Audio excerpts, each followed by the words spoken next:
I mean, could we say that, oh, sorry.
Good morning, everyone. And welcome to our Children's, Families, Seniors Committee meeting. And I would like to call the meeting to order, and I will ask to begin with the roll call vote. Good morning. Vice Chairperson Arenas Here. and Chairperson Chavez. Here. Thank you. You have a quorum. Thank you. We're now going to move to, actually, I'd love everybody on the dais just to introduce themselves and say a quick hello in your office would be great. Good morning, Sarah Duffy, Office of Children and Families Policy. Good morning, Nick Burchard, Chief Probation Officer.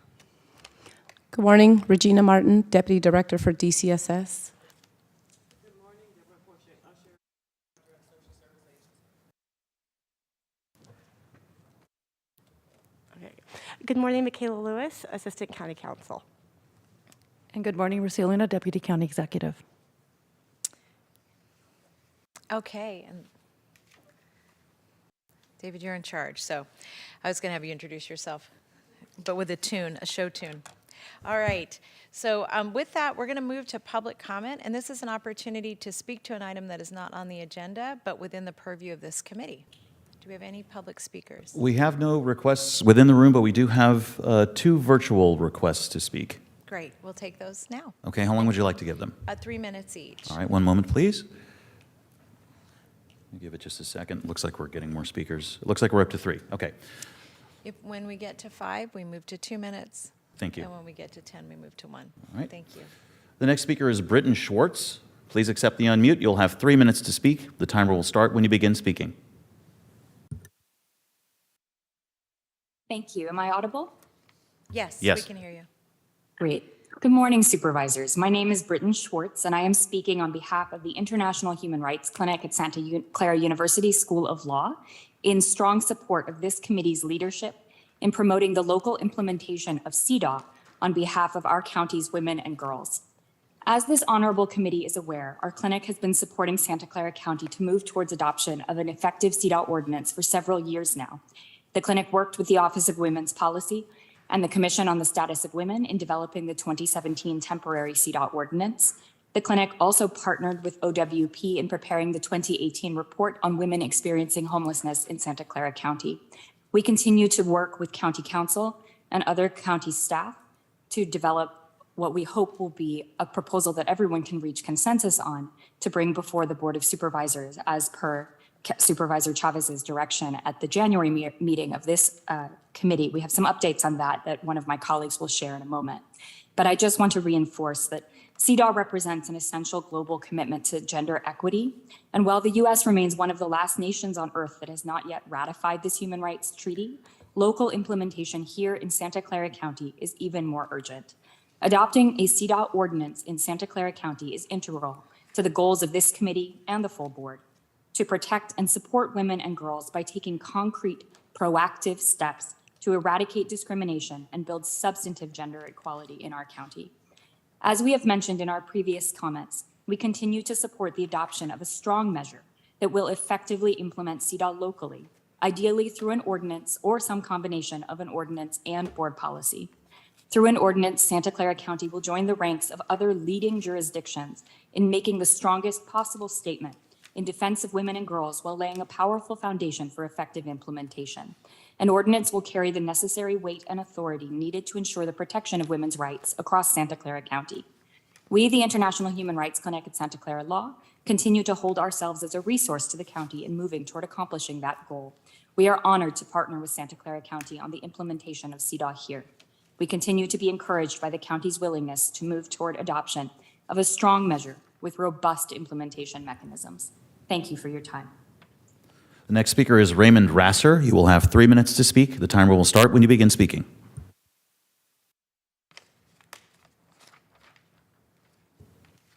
Thank you. I hope everyone can hear me now. Good morning, supervisors. My name is Raymond Rasser, and I'm speaking on behalf of the International Human Rights Clinic at Santa Clara University School of Law in support of Santa Clara County's leadership to implement CEDAW locally. As this committee knows, our clinic has been supporting the county in its initiatives to implement human rights locally over the past several years, and most recently to move towards adoption of a county ordinance to implement the Convention on the Elimination of Discrimination Against Women, or short CEDAW. We appreciate and are very thankful of the ongoing support by the supervisors and the ongoing efforts to include all advocates in this process. Because Supervisor Chavez requested that we coordinate with county staff regarding the CEDAW proposal prior to the March Board of Supervisors meeting, we wanted to report back on our progress. We have been diligent in attempting to coordinate with county staff, but unfortunately to date, little progress has been made. Following January's regular meeting, County Council did not follow up with us directly, despite Supervisor Chavez's explicit directions to share that draft and work in collaboration with all advocates. After we reached out to County Council, they offered to meet with us on February 23rd. And while we are grateful that a joint meeting could be agreed upon, the late date of the meeting would make it difficult for us to properly review County Council's draft documents before March, even if they had been shared. Although we remain hopeful and disposed to collaborate constructively, we regret that there has been a lack of communication the past several months. Unfortunately, we have not received any feedback on the draft proposal we provided County Council on November 23rd, 2022. And additionally, we have not received any information on County Council's current draft proposal, but we understand the County Council is very busy, and we have heard that they will likely share that draft with us today. It would have been very helpful, though, to have received it with enough time to meaningfully review it prior to our meeting on February 23rd. We remain committed to working together with all parties to achieve our shared goal of implementing CEDAW in a way that garners support from everyone involved. We do have concerns, however, about our ability to reach consensus prior to the March Board of Supervisors meeting. We appreciate your attention to this matter and hope that we can continue to work together to achieve our shared goal. Thank you for your time and consideration. The next speaker is Brooke Brewer. You have 3 minutes to speak. The timer will start when you begin speaking.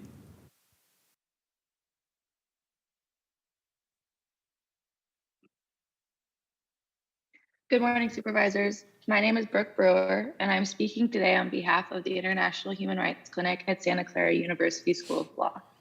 Thank you for the opportunity to provide comments today.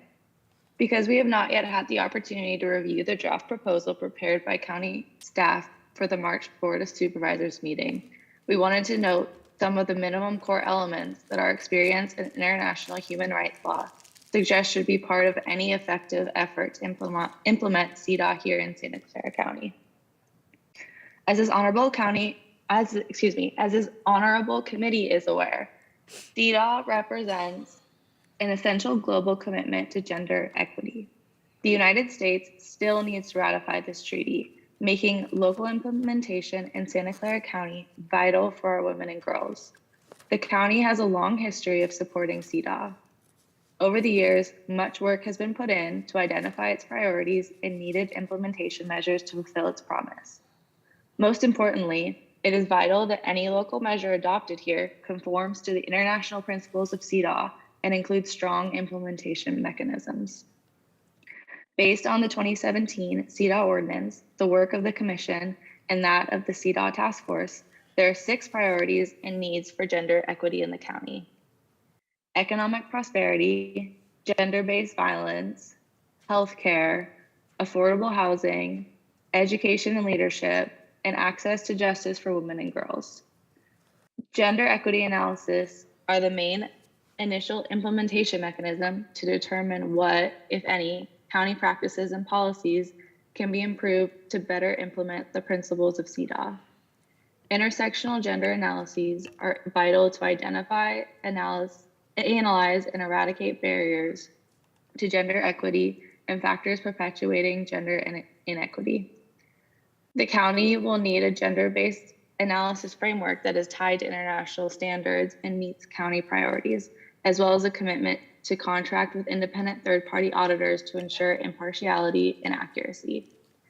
Finally, we can look to San Francisco and San Diego County as examples of robust implementation of CEDAW, particularly the work currently being led by Kimberly Ellis as Director of San Francisco's Department on the Status of Women. This approach encompasses not only internal gender-based analysis and accountability, but also essential pilot programs to, for example, end the gender pay gap, ensure women's equal access to healthcare, and promote women's voting rights and equal representation of women in elected offices. For Santa Clara County to be the example, it should be the rest of the state and the nation, as well as to do the best for our women and girls. We should adopt a measure that incorporates and goes beyond these minimum core elements with robust implementation. And that concludes our speakers. Thank you very much. I'm now going to close the public comment section. Before I move on, what I'd like to do is I actually am very alarmed at the fact that we haven't had the meeting that I requested that the board voted on unanimously in January. And so what I would like you to alert Mr. Williams to when we have our next board meeting under his report, I'm going to be asking for an update, and I'm very interested in why the requested meetings have not occurred and where we are in progress relative to the March meeting. And if there's something that you think is important for the board to know before that meeting and you want to do an off agenda to everybody, fine. But I'm actually really pretty upset that I didn't hear about this from staff, and I'm learning about this in public testimony. So he should be prepared to respond to that, and if you'd like to do it off agenda, that's fine by me too, but no later than our next board meeting. All right. Second, we have a number of items on this agenda, and I just wanted to remind everybody that, especially the staff, that if there's issues that come up that you want to weigh in on that your departments may have questions about, the purpose of having you all here is to get your thoughts and your feedback. And I mean that very sincerely, and I've never understood exactly why we have people here. I'm coming toward the end of my last term, and I really, you're all smart, bright people, and you do important work, and so your ability to weigh in on what we're hearing would be helpful. So feel free to do that. Very sincere invitation. Okay, with that, we're going to move to the approving the consent calendar and changes to the agenda. And Supervisor Arenas, I have some comments that I'd like to make on 7, 8, and 9, but with those comments, I could put all 3 of those on consent, which I think would give us a little more time for the other items, if that's comfortable for you. And I'll give you a minute. And just so you know, because we're just a 2-person committee, I can't say to her, hey, what do you think about this in advance? So I'm going to give her a minute to let me know what she thinks. Of course. So you want to. So this would be 7, and this is the SOGI report, Okay. the hub report out, and our period products report. Oh, absolutely. So place those on. So I'll make a motion to place items 7, 8, and 9 on consent. Great, and I'll just put some comments in the record and see if you're comfortable with them after that. After. So first of all, I do just want to say to the staff, the reports in all 3 of these were very helpful and very clear, but I do have some requests that I would like to make. Item 7 is the report back on the sexual orientation, gender identity, and expression data collection for county employees. At the November meeting, at our committee meeting, there were discussions on the legality of surveying our current employees to begin collecting this information. We've since received a report back from County Council that it is. I'd requested staff talk to union leaders and our own Division of Equity and Social Justice on whether we should or could conduct a survey on our current employees.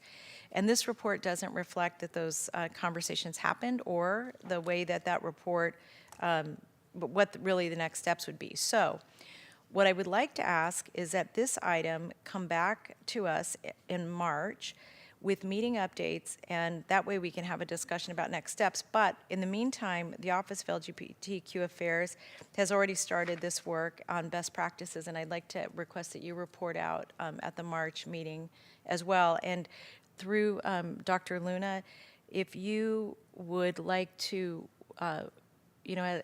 through your office, determine who the lead department is. I don't have a preference on that. I just know when we were doing research that your team has a little more experience in this area. So I'll just leave that to all of you to decide. We're happy to do that. Okay, great. And because it was initially ESA, but you all might have the data, and so this would be need to get feedback from ESA, the Division of Equity through the Office of LGBTQ Affairs and County Council. So that would be my update on that motion. Is that comfortable for you? Yes, and I'd like to just add to those comments if the data that was collected from the past survey could also be included. I don't think we've done a past survey. I thought. Yeah, no, and so that's what we were trying to get the staff to do is actually conduct the survey. Oh, I thought that from our last meeting, I thought I heard incorrectly. Okay. Yeah, but I'm sure that Sarah and her team, if there's any information they can give us, they will do that. Perfect. Thank you. Item 8 is the hub report, and this is near and dear to my heart. And I want to thank the staff very much for the report. And Consuelo, since I want you out building housing, is why I'm putting this on consent.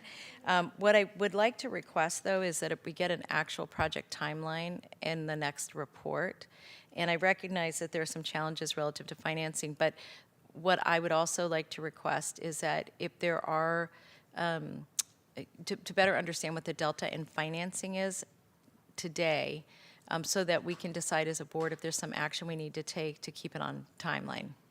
So if we could have that come back to us in March with just your best estimate on an actual construction timeline, the delta in funding, what financing we're waiting for, and that way I'd like to make sure we have it in March so that if the board needs to make a decision in June around budget, that we have the capacity to do that. Is that okay with you? Yes. Great, thank you. And then we'll move on to item 9. I do just want to say, I know this is a more complicated topic than normal. It's on consent. So what I would like to do is just to say thank you to the staff. The report was very clear, and I'll look forward to receiving the actual module that the training, because I think it's training that's going to be helpful to people across the country, not just for us. So is that okay with you? Great. May I just make one comment, Supervisor? Sylvia Gallegos, Deputy County Executive. So we did create, and if you're interested, would be prepared to give you, it's a 30-minute training module, which I'm really proud of our staff for creating because, you know, it hit the mark exactly what I was hoping for. But we created a 15-minute condensed version that we're happy to present if you're interested at this time or perhaps another committee meeting when you have more time. What I would actually recommend is offering that to each board office so that they can review it, not necessarily in committee, but really review it and then have a chance to ask questions of staff, if that's okay. Terrific. Yeah, Thank you. that's, thank you very much for that good work. Appreciate it. All right. With that, that is our consent calendar. I'm going to, we have a motion and I'm seconding that. Do we have any speakers on consent? It doesn't look like we have any speakers, Madam Chair. Then we're going to close the public comment period and we will go back to the board for action. Vice Chairperson Arenas? Yes. And Chairperson Chavez? Yes. Thank you. Thank you very much. All right, so item 4, this is today is our quarterly update requested by Supervisor Ellenberg on the Universal Development Screening Initiative. And Michelle, you're presenting today? Good morning. I'm not sure your mic is on. Yeah, There you go. now I'm on. Okay. Good morning, Supervisors Chavez and Arenas. Michelle De La Calle, the Director of Office of System Integration and Transformation. I've submitted the written report, and I'm just going to go over a few key items in response today, and I'll be here to answer any questions. We appreciate the time and attention you have on this initiative. We're pleased to inform the committee today that the team has been successful in kicking off the program with 2 key community partners, school health clinics and Bay Area Community Health. We're building a true collaborative for learning together as we implement the Healthy Steps model. In addition, based on space and staffing, the county has determined the next 2 sites at the Valley Health Centers will be at Gilroy and Milpitas. And we've submitted some requests in the budget for staffing that. As it may have been noted, we continue to recruit for the behavioralist at Tully, and despite our efforts, the LCSW position remains vacant. Our team continues to work with HR to find the right fit for the team and the work, and it's been a challenge due to workforce shortage and other unanticipated delays. With behavioral health sign-on bonus and targeted recruitment, our team remains optimistic. But knowing that this is going to be an ongoing challenge and risk, especially with the two new sites coming on board, we're also looking into alternatives that include but aren't limited to telehealth options with a warm handoff with a paraprofessional, supporting the patient or family seeking that telehealth support, and looking into contracted staff or an RFP for a community-based partnership. With that, I'm happy to answer any questions that you might have related to the report. Thank you. Are there any comments from the public? We have no requests to speak, Madam Chair. All right, I'm going to close the public hearing, and then I'm going to come back to the board for discussion on this item. Did you want to weigh in, or would you like me to start? Either way. I have some Go ahead. comments. So I wanted just to follow up on something you said about the paraprofessional alternative. Is this in case you don't find somebody in 6 months, a year? What's the timeline? Right now, the model includes kind of a community health worker and a behavioralist working in partnership to align with the family or persons that are needing additional support in the meeting. This could be used with a telehealth model, meaning the behavioralist would be on telehealth and the community health worker would be included in that warm handoff so that they can stay with the patient or family while they get the connection with a telehealth professional. So you can fill the community health worker positions, just not the LCSW for the behaviorist. It is a bit easier to fill the community health as an entry-level position. And that's the paraprofessional. Yes. Got it. And is there the behaviorist, once they complete the screening, is the paraprofessional providing the screening, or are they just doing a warm handoff? The data collection can be done by unlicensed staff, meaning you can collect the information on the screening tool, but the actual assessment is done by the professional staff. The screening is typically read by the physician or provider in the real time of the appointment. So the provider does the ASQ? The ASQ is provided and answered by the family, and then the provider reads those results and makes determination at that time. The provider does. Wow. And the reason I'm asking is because actually former council member Magdalena Carrasco, myself, ran some of these at the Gardner health clinics, and so I'm very familiar with the screening. With the screening and how it worked within a community clinic setting. And so I'm just, maybe offline we can talk about some alternatives. I don't know that if there's the doctor that actually needs to do the results, because I think a paraprofessional can do the same job. And I don't know, I guess I'm trying to figure out, a doctor has a certain amount of time to see those children, right, and that family, and we know how clinics go. It's in and out, and so I think it's a lot more meaningful to have a paraprofessional spend the time interacting with that family, listening, and figuring some of those pieces out before they step in with the doctor to ask some actual follow-up questions, right? I just wonder if you've tried any other models other than the one that you're explaining. I'm not actually in the clinic on the operational side. I'm just on the reporting side and on the collaborative side. So we would have to get back to you on the other ways that have been attempted. This has been work that's been ongoing through the team. So they do the ASQ, again, when it gets hit on a positive, that's when we would definitely get the provider involved. And this is happening when the provider visit is occurring, so it wouldn't be outside of that normal provider visit.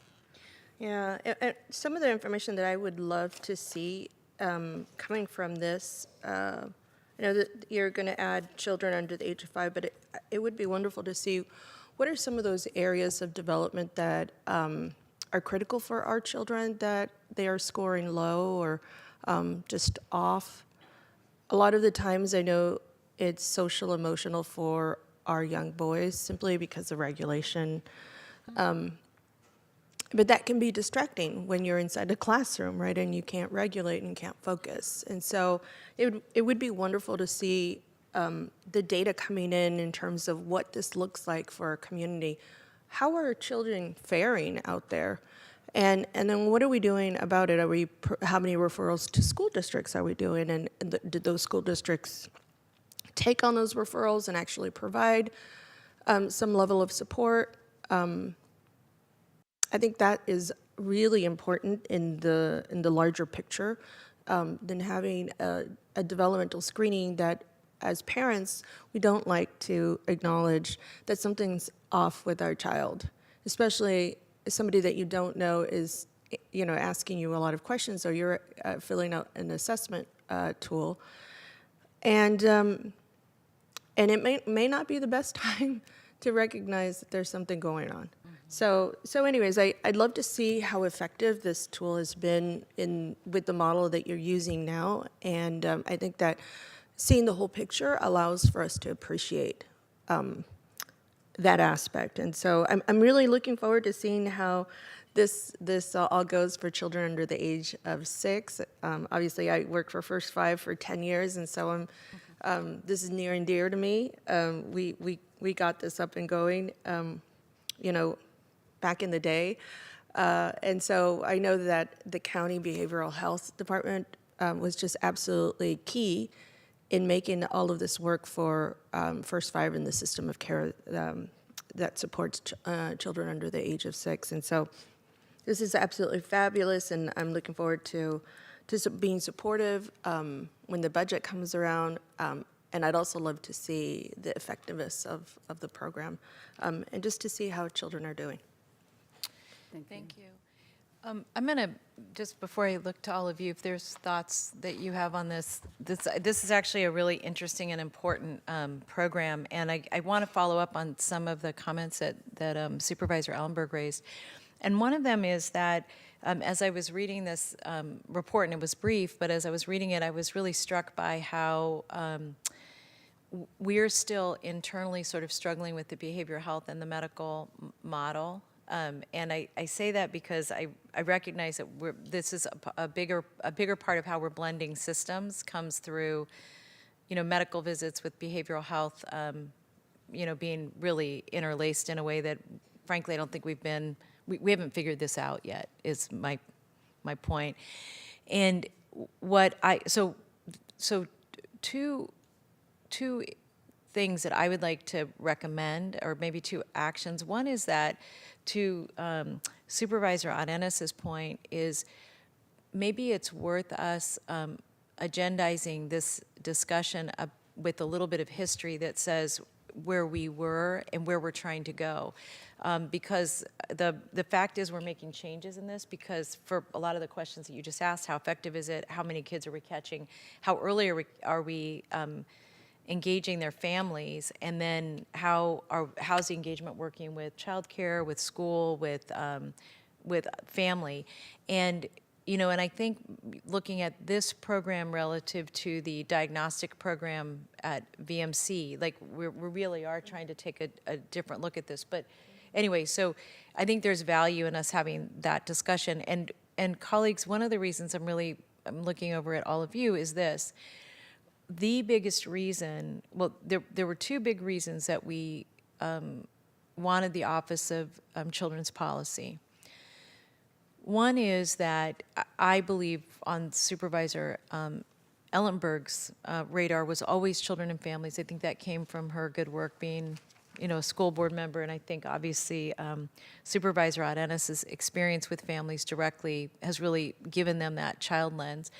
For me, this came because when I worked here in the early 90s, I was a policy aide for then Supervisor Gonzalez, and I was always struck by how much money we were investing at the tail end of the system. Like, I couldn't ever understand how this model of being counties was ever going to be sustainable, because we were dealing with interventions so late.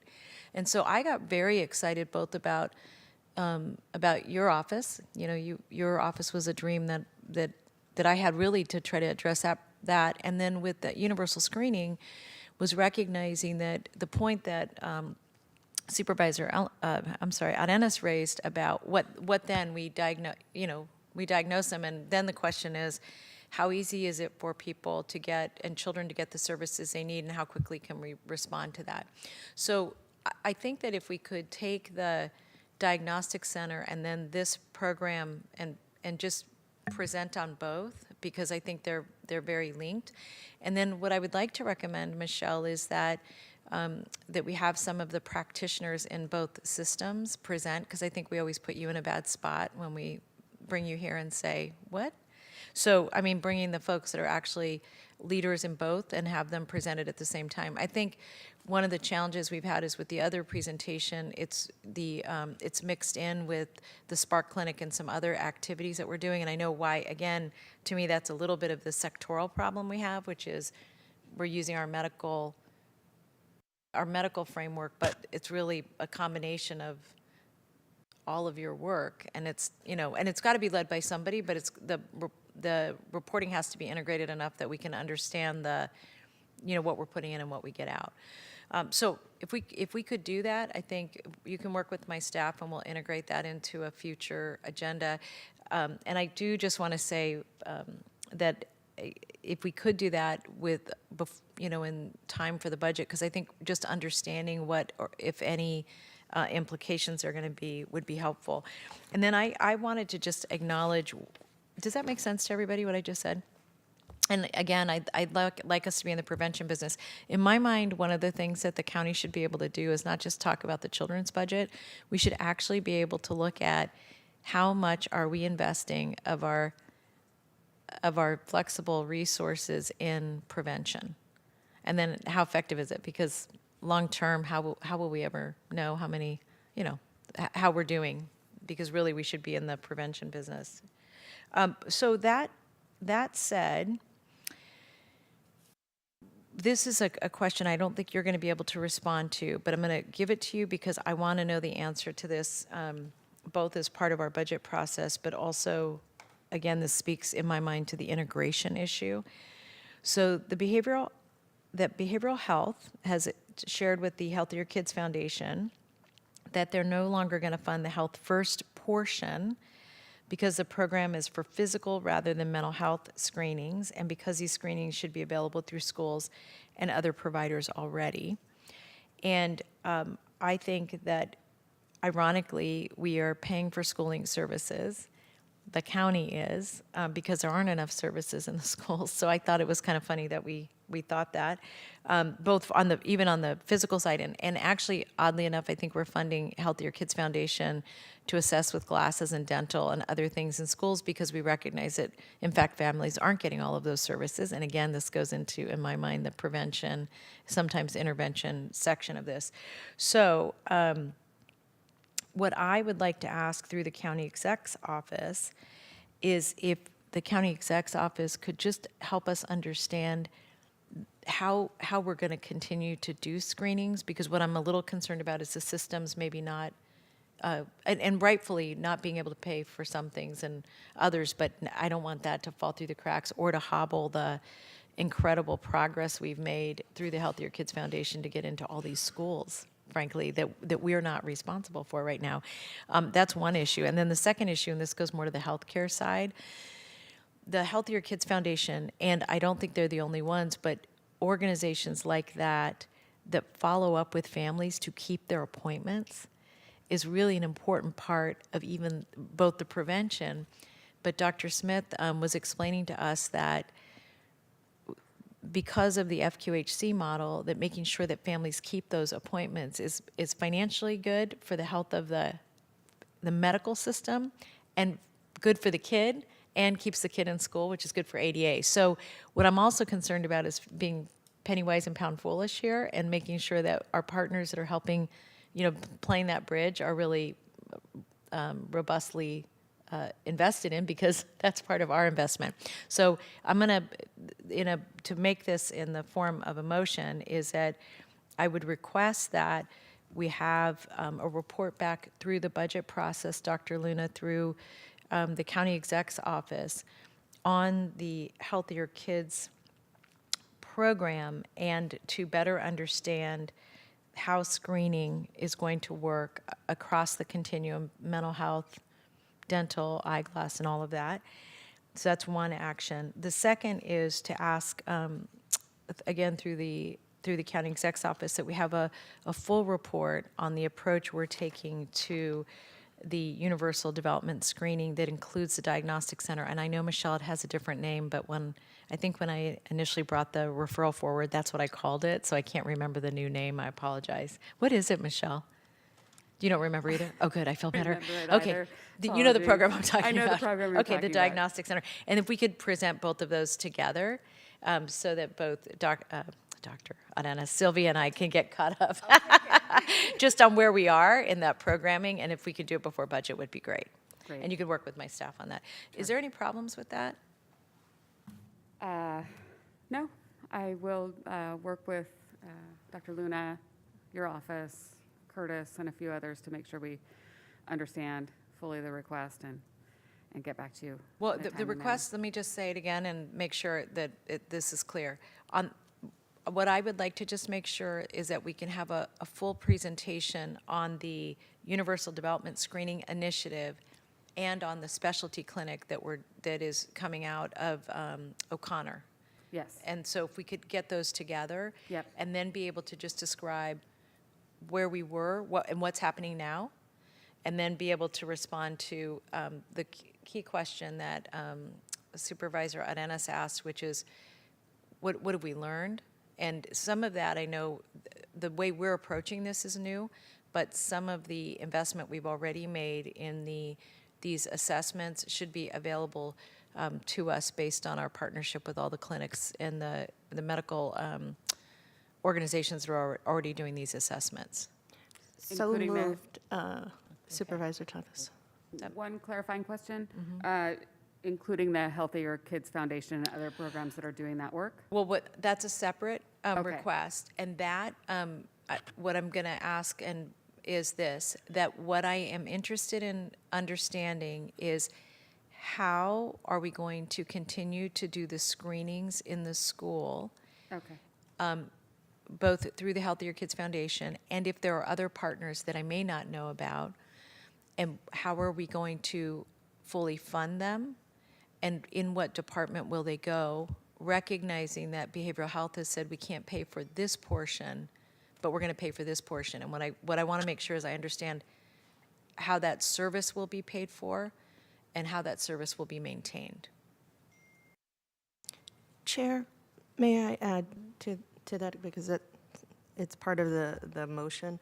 Could we also take a look at what we learned from those screenings? And Absolutely. did they get further care, medical care? Did they get hearing aids? You're going to love this, but yes, we can include that. Thank you. Dr. Luna, is that clear? It's clear. Okay. And really, we're just making sure nothing falls through the cracks, no human, no child. Nick? Certainly not my area, but when you're looking at data, and as you mentioned, and as you said, Supervisor Reyes, were the lessons learned, but of the 90-something% that are folks that are getting assessed, what are the percentages then of those connections after they've been assessed? Is it 1 visit, 2 visits? Where does it drop off? How can everyone here in the county then support that? Because you can assess all you want, but if they're not getting the services and making the connections afterwards, it's really for what? Anybody else have any thoughts or comments? I'll add to that. I think that's a great idea. And also how that referral works would be really helpful to understand. Like, how is that connection working? What's the follow-up look like? I think that would be really helpful information as well. Right, and I think that's a great question, and I think there are two parts to the question. One is, how is it working now? And then what's our aspiration? Because I think with the reason I wanted to see the Universal Development Screening Initiative aligned with the diagnostic clinic is that diagnostic clinic is sort of it's what we should be doing for every child that I think we're going to be starting. And so I want to make sure that the two are more aligned, that, in terms of one may actually be ahead of the other. I just don't, and I know they're connected, right? One can be referred to the other, but really understanding that I think is going to be helpful. Yeah, Deborah. Yeah, and I think the other thing that we need to be mindful of, to what extent are those screening results being accepted by the various systems? Families are involved, as we know, in multiple systems, and to what extent those screenings provide information that are relevant to those systems, various departments, and one, developing a treatment plan or providing support, and or two, working collaboratively across systems so that they can provide the needs of the family. Mm-hmm. And as a matter of fact, Deborah, one of the most important things you just raised is that the idea behind the diagnostic center was that when a child's assessed, that, and it's actually my concern about even the physical placement of it, because it was intended to be designed a little more like the Child Advocacy Center, where more partners could actually be co-located. Because what our hope was to minimize the conflict between the family and SARC, the family and the school districts. And just as a side note, one of the previous superintendents, when I asked him about this idea, I said, what if we could do this? And I said, how would you all feel? Because I feel like the schools are always in the position of kind of fighting the diagnosis, so they're not having to pay. And one of the points he raised that I thought was really interesting is he felt like a big part of the challenge was that the referrals, because the educators weren't at the table early on, that there was not a clear both understanding and then a fight over who's responsible, right? Is it us or is it SARC, or who pays? And so part of the goal was to co-locate in the diagnostic center, to co-locate all these partners so that the handoff would be not warm but like real time, right? So a poor parent's doesn't have a referral and they're bouncing from location to location, but there's a team meeting with an agreement about what would happen, and frankly more clarity where there was an agreement, so that the families, if there was an agreement, that we all understood what that was right in the beginning. And, you know, my experience, both through my own experience and family's experience, is that it can take years to get the services, and by that time, we've missed so many milestones for the child that, so anyway, that's why I think if they're presented together, it would help us understand where we can get to, but you're 1,000% right. Good, okay. Everybody understand the motion? Did you make a motion already? I said it so moved. Oh, great. Second. You did a really great job. Oh, good. All right. So we have a motion and a second. We've taken public comment. I appreciate all of your feedback. Thank you. Vice Chairperson Arenas Yes. and Chairperson Chavez. Yes. Thank you. Excellent. Okay, we're going to go to item 5. And this is one of my most, this is all about our children. I always call our foster children our children.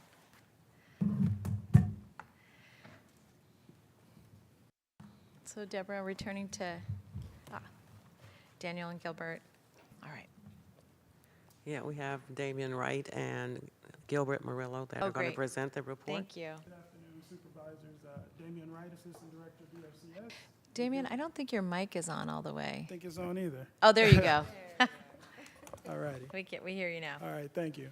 Good morning, Supervisors. Damian Wright, Assistant Director, DFCS, Department of Family and Children's Services. And the presenter here today is Gilbert Murillo, Family Support Bureau Manager. Good morning, everybody. So we have a slight presentation with a few comments, and then we'll be glad to answer questions in terms of the program. Thank you. So we're reviewing the 2023 eligibility prioritization. You know, we came back with some of the recommendations that were provided last time. So we did, is that sharing?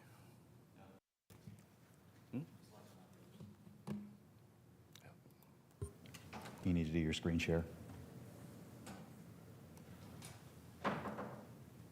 There it is.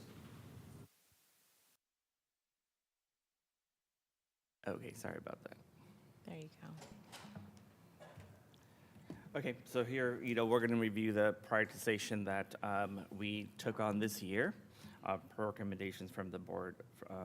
So priority number 1, all youth and children in foster care, kinship care, and as well those children that have been adopted. Priority 2 is given to all youth served by DFCS with an open case, and or referred to the differential response program. Priority number 3 goes to our low-income youth children, you know, which is capped at 15% of the total referrals.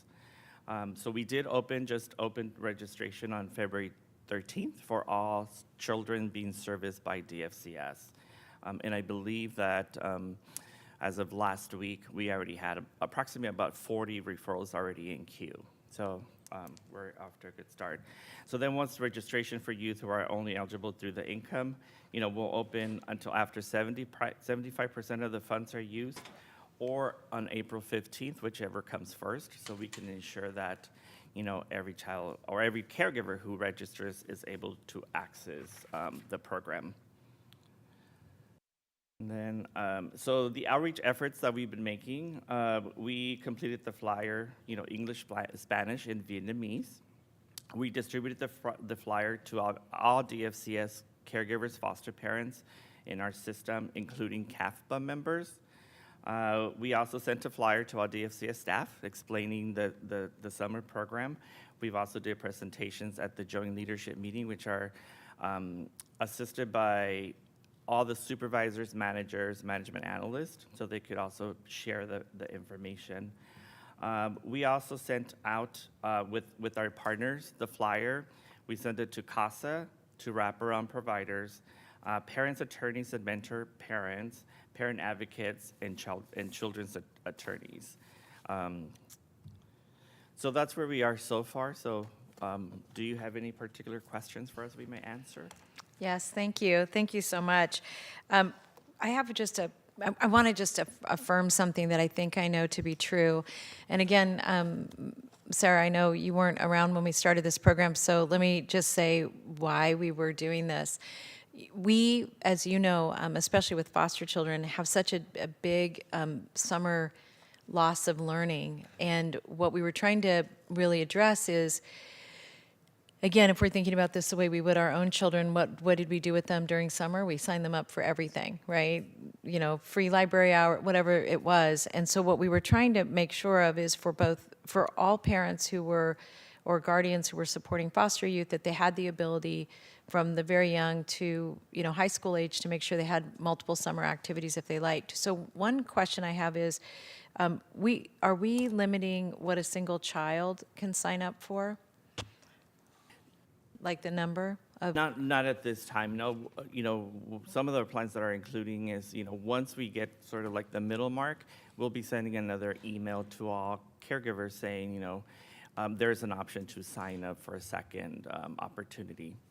So initially, the intent was to make sure that children could sign up for multiple camps. So what I would like to recommend, and I know we're going to be putting this permanently in the base budget, which I think is really important, is that, and you know, and if I need to do this as part of budget, I'm happy to do that. But what I would like us to do is have an opportunity for 1,000 slots over the summer.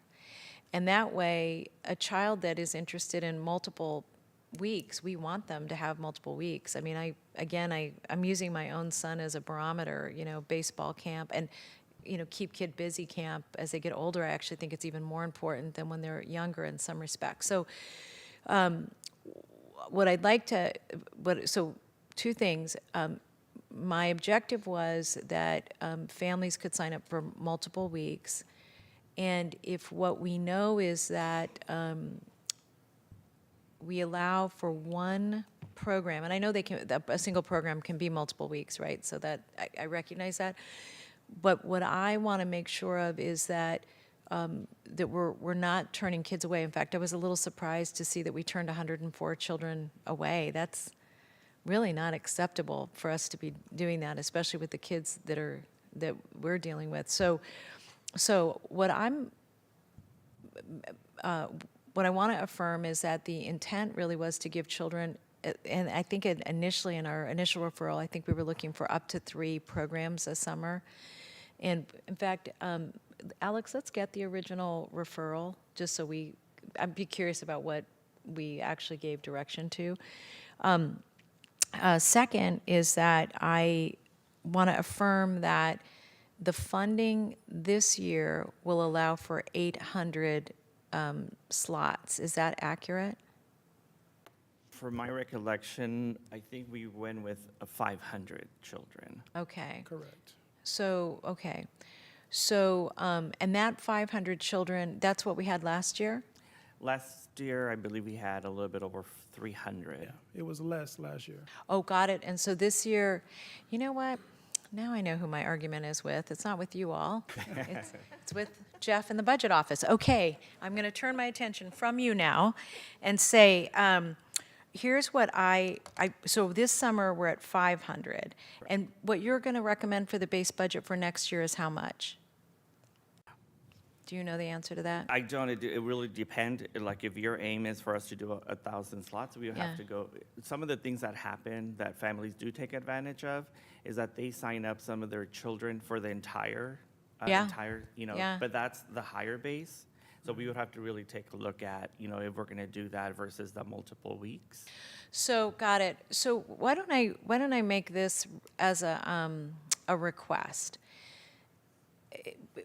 What my objective is that, well, let me add just one other complication. So now that we're using differential response more, it may mean that we don't technically have a child in foster care, but whose families still need the supportive services. And so one of my concerns has been that as one number drops, the other number is going to start to increase, and that's going to really require us to work even more closely with our nonprofit partners to make sure that families know about the programming and can take advantage of it. So what I'll do is when this comes through budget, if I could just ask that you all do a one sheet on what we did last year, what we're doing, and what we're doing this year. then it will be up my responsibility to persuade my colleagues that we should move that number up to, and I would like us to be at 1,000 slots in the base budget, so that we have the flexibility to have families take advantage of more than one camp. A child should be able to do that. But also, I think it'll give us more flexibility with differential response, because one of the things that I anticipate is that when we go see a family and we want to offer them services, this is actually something very real and tangible that a family could be offered to engage, which is free summer camp. Like that's huge. And I want to make sure it's a core addition to our partnership with families that we're trying to deflect from the system, but we still want a relationship with through our nonprofit partners, which is where I get to that 1,000 number, because one, I think we're going to need it, but two, I really do think children should have more than one experience a summer.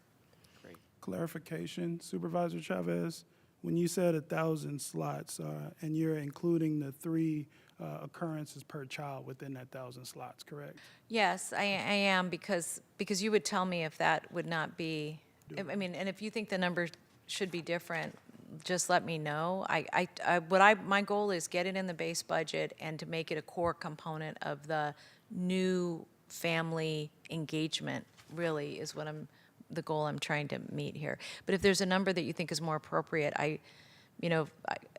would be open to hearing from you. And by the way, relative to everything we spend money, this is a really small amount of money for us, a huge amount of money for families. So that's really why I'm pressing. So if there's a number that you think is more appropriate, let me know. Okay. Do you want to think a little bit about that? I think one of the things that we need to look at is capacity as well, right? From the providers that do the summer camp. We got to make sure that they. Don't worry about that, because let me tell you why. Like, and something that we tried to do initially, but I think COVID disrupted a lot of this. But as an example, we don't have a lot of activities for high school aged or middle school aged boys, right? If you don't want to go to science camp or library camp, what you really want at that age is basketball camp, soccer, baseball. The San Jose Giants, if we could guarantee them a certain number of slots, they would do 3 weeks for us in the summer, and they would do it with boys or girls, whatever age. So the reason I'm interested in us doing this is I think that we have some resources that we're not fully exploiting. Happy Hollow, extremely expensive camp, but and they need to charge because they raise money the same way we do. But if we could go to them and say, here's what we're going to be able to guarantee in terms of resources, that may give them the opportunity in advance to be able to do more planning. And so I think that I hear what you're saying, but I think that there are so many Boys and Girls Club, there are so many, and then there's the for-profit companies, the science camp, the tech would do it with us too. We just haven't been able to guarantee them slots. And so my goal is that after we did this for a couple of summers, and again, I realized COVID really disrupted this, that we'd be able to go to our partners and say, what would you think about providing this many slots over this many weeks, and here's what we could guarantee you to support you. Did you want to weigh in? I did. You brought up so many good points, because as a mom, I think of the same, well, I think of the same thing, but we also think about our families and how they're struggling, and they may not be as resourceful as others, or even have the resources, right, themselves. When you were talking about the older children, Supervisor Chair, I was thinking about my own son and how we convinced him to go to summer school, and that was because the school district had an element of sports.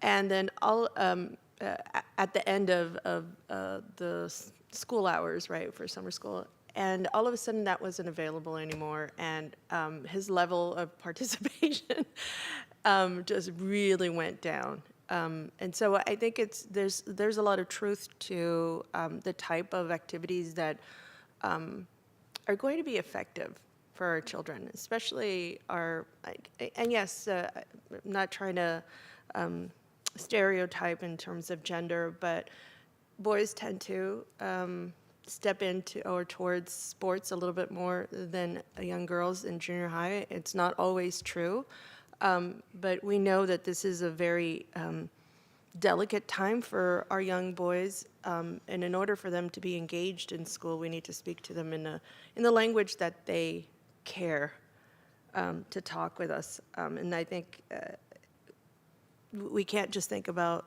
the small children because it's so easy. There's so many things for our young children. I mean, you know, there's cheerleading camp, and then there's superhero camp, and there's so many things. I mean, seriously, there really is. My daughter just went to a sewing camp. Which it was called Camp Fashionista. They don't call it sewing camp. I'm calling it a sewing camp myself. But anyways, I think you get the drift, and I really am absolutely supportive of us finding camps that respond to the different developmental stages of our children, and that can really engage them in a meaningful way and take them away from some of those crimes that happen because of opportunity, right? Including sexual assault, which is something I know that you and I care quite a bit about. So anyways, one of the things that I was thinking about is how are we getting this information to the parents, that 15% that's not going to be in the system? And then second, I know these are referrals from the folks who are working like differential response. It's that social worker that's working with them. But if our staff is very overwhelmed, and making one more referral is, just going to break them because they have so much workload, how are we going to guarantee that the families that need to know about the services and depend on somebody for that referral get to where they need to be? Yeah, and I think the good part about that is doesn't necessarily need to have a referral, right? All they need to do is go into the website and sign up. So that's one less thing for them to do, but we do need that information. And we have been collaborating with different entities in the county. I know that, I believe, was it 2 weeks ago or so, or maybe 3 weeks, we met with public health, where we provided all the information so they could also distribute, with the families they work.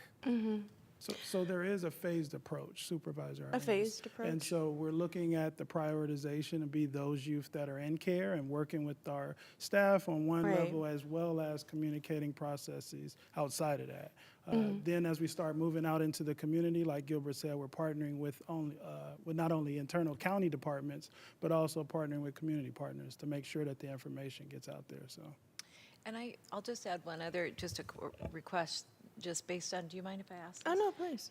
We are also partnering with CAFCA and child advocates. Is that also accurate? Correct. Yes. And child advocates, because they're all ages, I think the point you raised is a really good one. Just to follow up, though, on what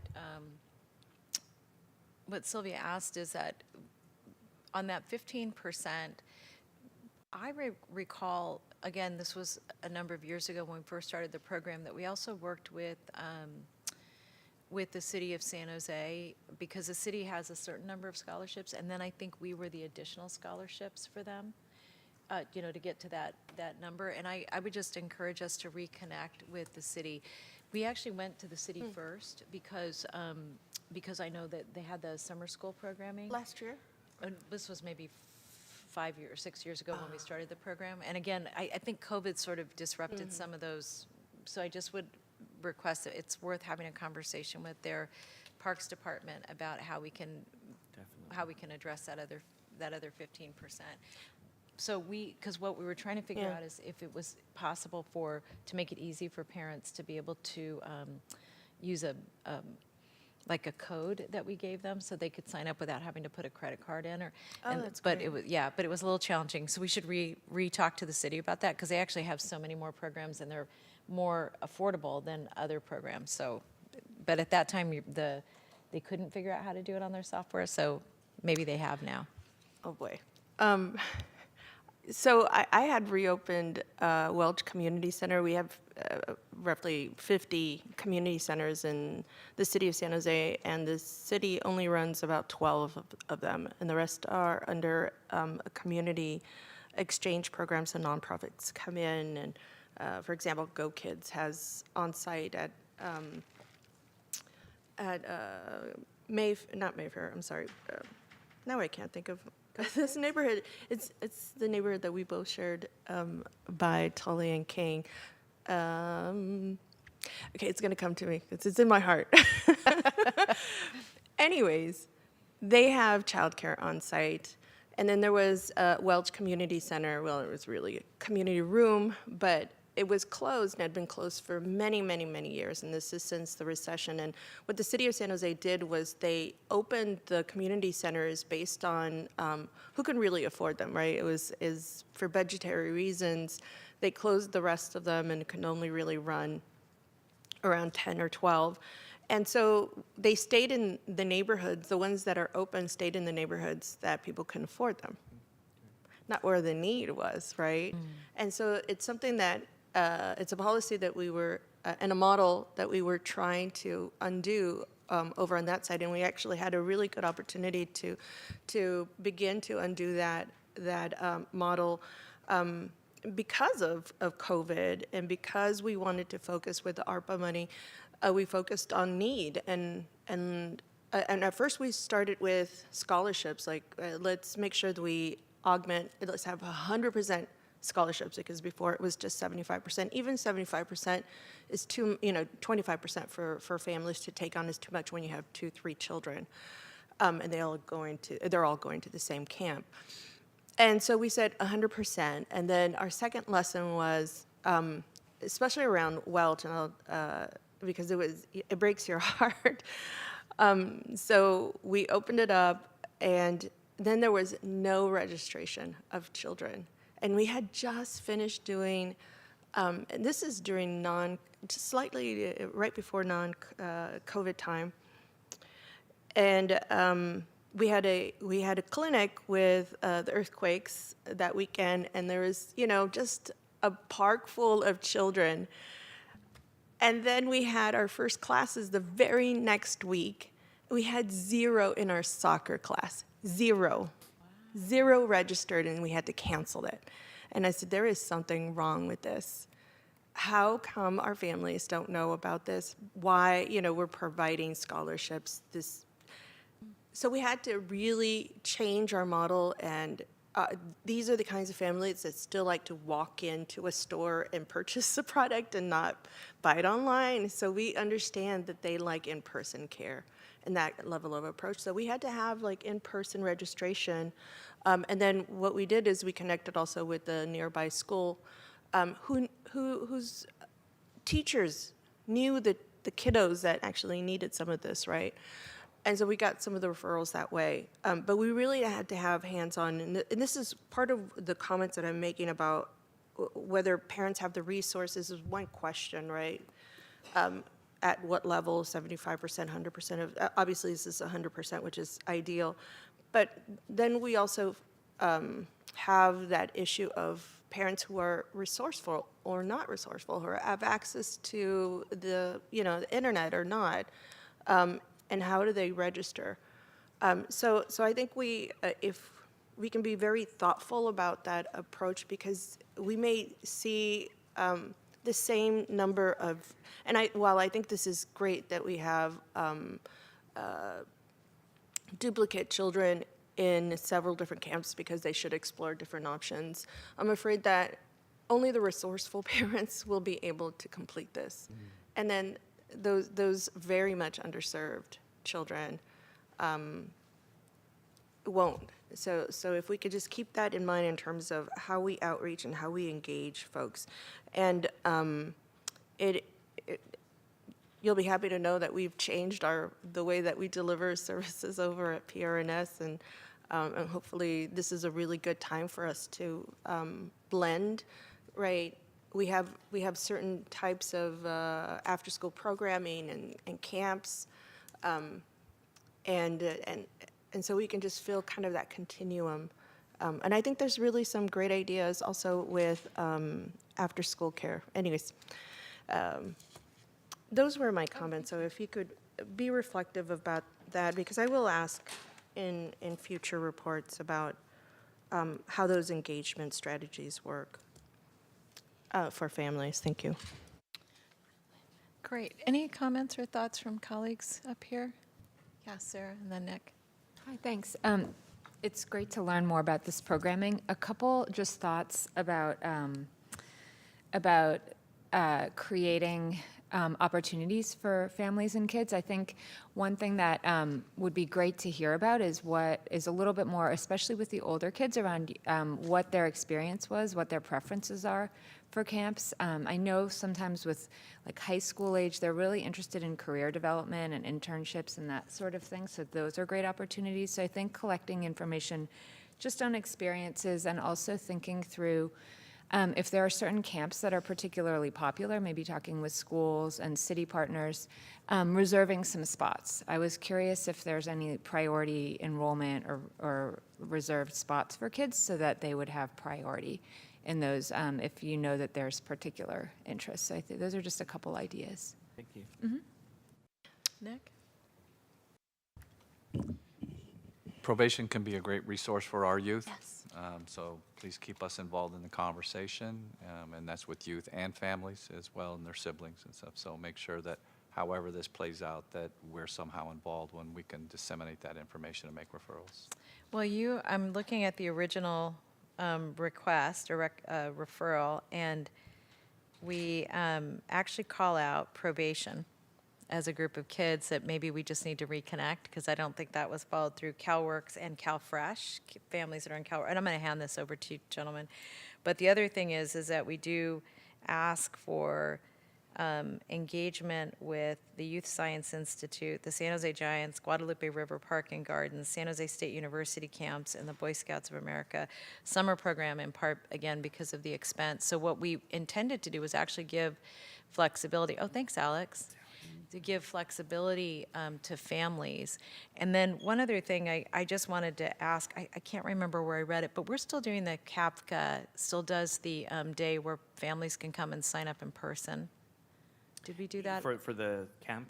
Uh-huh. Yeah, Jackie, who oversees the program with CAPCA, is very, alert to that, and she, in serving the. But I remember them, when we kicked this off, we did an in-person.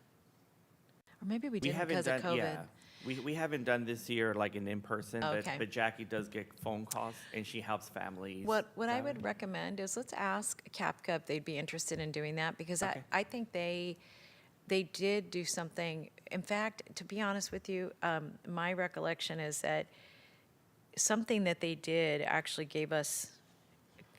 got us to this idea, because I think they did do something that was an in-person. It was either them or child advocates. But let's make sure we take a look at that. Sure. Very good. Anyone else? No? All right. So we have an action to take. So let me say this back, because I know we've been talking for a while. Let me just tell you what I would like to ask. If we could, we will receive the report with a request that during the budget process, we get the results of the previous year's activities in comparison to what we're covering this year. And if you could make a recommendation based on this discussion about what we should embed permanently into the base budget. I'm looking at that 1,000 number because if we're in need of about 800, I want to make sure there's room to grow. And if we in fact do the outreach to youngsters and probation and other areas, that pie should grow, and differential response should make this a bigger deal. If you could just give us what those numbers are as part of the budget process, then again, I recognize it's my responsibility to get the votes to do that. Okay? Great, thank you. That would be my motion. So moved. Thank you. All right, and everybody's clear on what we're doing? All right. Thank you very much. You'll vote us? Vice Chairperson Arenas? Yes. Chairperson Chavez? Yes. Thank you. Thank you very much, and thank you for letting me dive deep into that, Supervisor Arenas. All right, we're going to go to item 6, and this is trends in sexual assault reporting. And James Gibbons Shapiro will be presenting on this item. I have a few slides. Let me get that queued up for you. Thank you.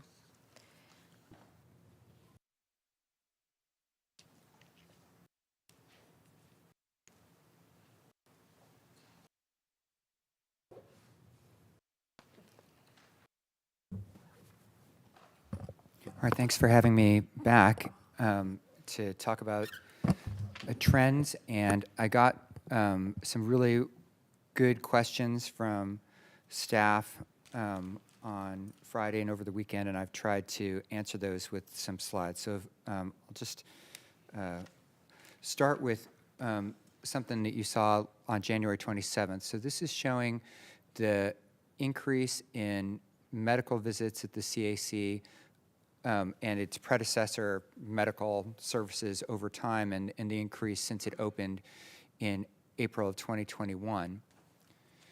I was asked some follow-up questions about this slide. This slide shows reported rapes in Santa Clara County. This is FBI data, so our local law enforcement agencies report to FBI, and it includes child sexual assault. So one of the questions I was asked is, how do we get a hold of the data that only includes child sexual assault, that excludes adult rapes? For this FBI data, we don't have that, but I've got some other things that I think answer that question. So the first of these, this is, I took a look in the DA's case management system for our 4 most commonly charged felony child sexual abuse cases, and looked first at how many cases were referred to our office for consideration of those charges. So these are completed police investigations, either an arrest or a warrant request.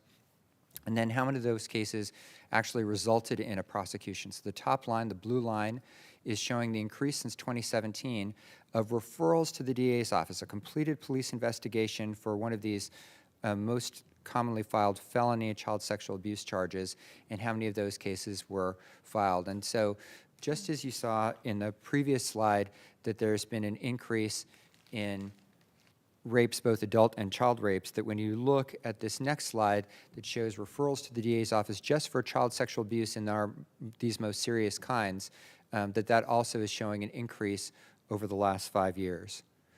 Also looked at some data from UC Berkeley, and they collect data from DFCS departments around the state on a variety of different categories, and this was looking at data that they reported out from our county of, and now these are not necessarily sustained reports, but reports to DFCS for child sexual abuse over time, and you can see that that has also followed those same trend lines for overall rapes as reports to DFCS. All right, so those were my answers to the first questions. I also got some questions about this information about could we break down the age groups. So this was some broad age group information we presented last time about how many people were under 12 or 13 to 17 who were receiving medical exams at the CAC. So I've got an even a more granular breakdown of the time from April 21 to March 2022, so the first year of operations at the CAC, and you can see that almost 60% of the kids getting the forensic medical exams and other care, medical care at the CAC were under 6. Then it was just under a quarter, or about a fifth, who were 7 to 12, and about a fifth who were 13 to 18. So our age breakdown for these child sexual abuse medical evaluations is skewing to the lower, certainly skewing under 12, but even more skewing 6 and under. The last thing I wanted to mention was something that I highlighted last time, and you're going to hear a lot more about when we're back in April for a full 2-year report about the CAC, is information about how we do surveys for all the kids and families who come to the CAC about their experience. And I'm proud to say that our Children's Advocacy Center is the highest rated for customer satisfaction, for the satisfaction of children and their families of any CAC on the West Coast. So I hope that answers the questions you had, and I'm happy to answer any further questions right now. Thank you. I'll see if there's any public comment.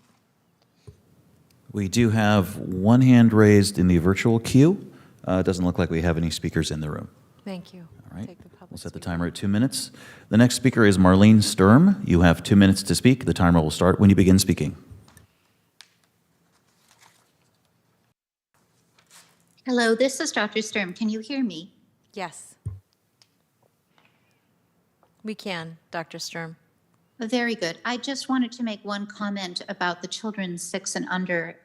It has been our experience for all the years that I've been associated with the Center for Child Protection and then the Children's Advocacy Center, that the most patients that we have are the younger ones. And the reason why our perspective is that often children are old enough to explain that somebody touched them in a certain location or that they have discomfort in a certain location, but they're not always able to provide a very clear history of why that is. And so because of their age and our concern for them, we do evaluate all of those kids. And if you have more questions on that topic, I'm happy to answer them for you. Thank you. And that concludes our public speakers. We do have one set of written comments that we're going to enter into the record. Great, thank you. Thank you. Are there any, do you have any questions? I do too. I'll defer to you. And thank you, James. Thank you, Madam Chair. I do have some questions. I appreciate the additional information. I thought that, it was really interesting to see. One of the things that we've noticed in the city of San Jose, and I apologize to all of you for bringing up the city of San Jose, but this is where my work was for the last 6 years, and that's, you know, we learn and grow from what we've done in the past, and so I'm going to bring in that experience so that we can also apply some of what we've done in our municipality to the remaining cities and municipalities in our county. As you all know, we've done a lot of joint work between Supervisor Chavez and myself, and our systems, I think, are better off in interacting with our children, our survivors, and our families because of it. And one of the things, and this report was strangely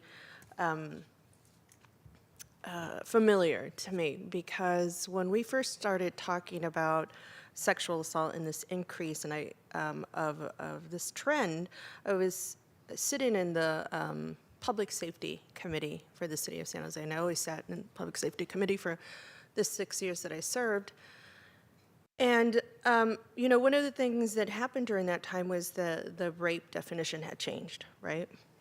But you know, if we take a look at it, sodomy should always be rape. It should have always been rape. Not sure why it wasn't before.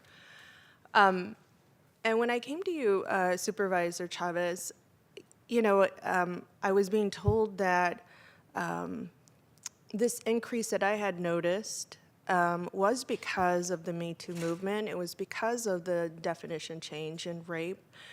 And when we take a look at the numbers, we know that these are children. And so I'm not sure how children fit into the Me Too movement. And so it's not something that makes sense to me. And so I think I need to understand a little bit more about why is this trend, this upward trend? It isn't reflective of what is happening in California. In California, from 2015 to 2020, there was a 5% increase. And for the city of San Jose, it was 50% increase, right? And so I'd like to understand how the trends are, what are the trends across the cities? I think we know from the city of San Jose because you and I had been working previously, but I don't know if we have a breakdown city by city. And so that's one thing I'd like to see. I'd like to anchor what we know with data. And I thought it was elusive to say that, of course, the culture is changing, and we recognize that, but the culture is changing within the adult culture, especially around sexual assault in the workplace. And these numbers look really different. They're not intimate partner relationships, right? We can say anybody under the age of 18 would have that. Certainly not under the age of 13. And so for me, I thought, and the explanation about the CAC Center, although I think it's just absolutely miraculous, and just, I think that the thing that that is just, we know it's the answer to a lot of issues, to have everything under one roof. And we talked about this in the diagnostic center that you all purposed to make sure that referrals went through, to make sure that nobody falls through the cracks, and that was for developmental screenings. The same concept is applied in the CAC. And the CAC and the diagnostic center, is it Kid Connections? No, it used to be. You're Darn it. right. That's Long time ago. Okay, sorry. It's been rattling in my brain for a little bit. This is really a framework to provide better care and better better support across systems without those survivors knowing. And so I'm not sure how the CAC would increase referrals, because those referrals come from, I didn't think that the typical off the street, mom could call into the CAC. So to me, that doesn't quite fit. So all to say, I just need to know more about this. And I need it anchored in a little bit more data. And if we don't have the data, then I'd like for us to explore what those trends are telling us. And maybe some of the campaigns that we have around sexual abuse aren't culturally appropriate enough, or maybe the messaging is off. Maybe we just need to explore what it is that is happening out there. And also prevention. What are we doing for prevention? And this item is so tied into what we just last spoke about. It was camps and childcare. Because your research has showed that childcare can also mitigate sexual assault, right? It is one of the ways that we can keep our children safe. And so I like to know how we are, how those two things line up with one another.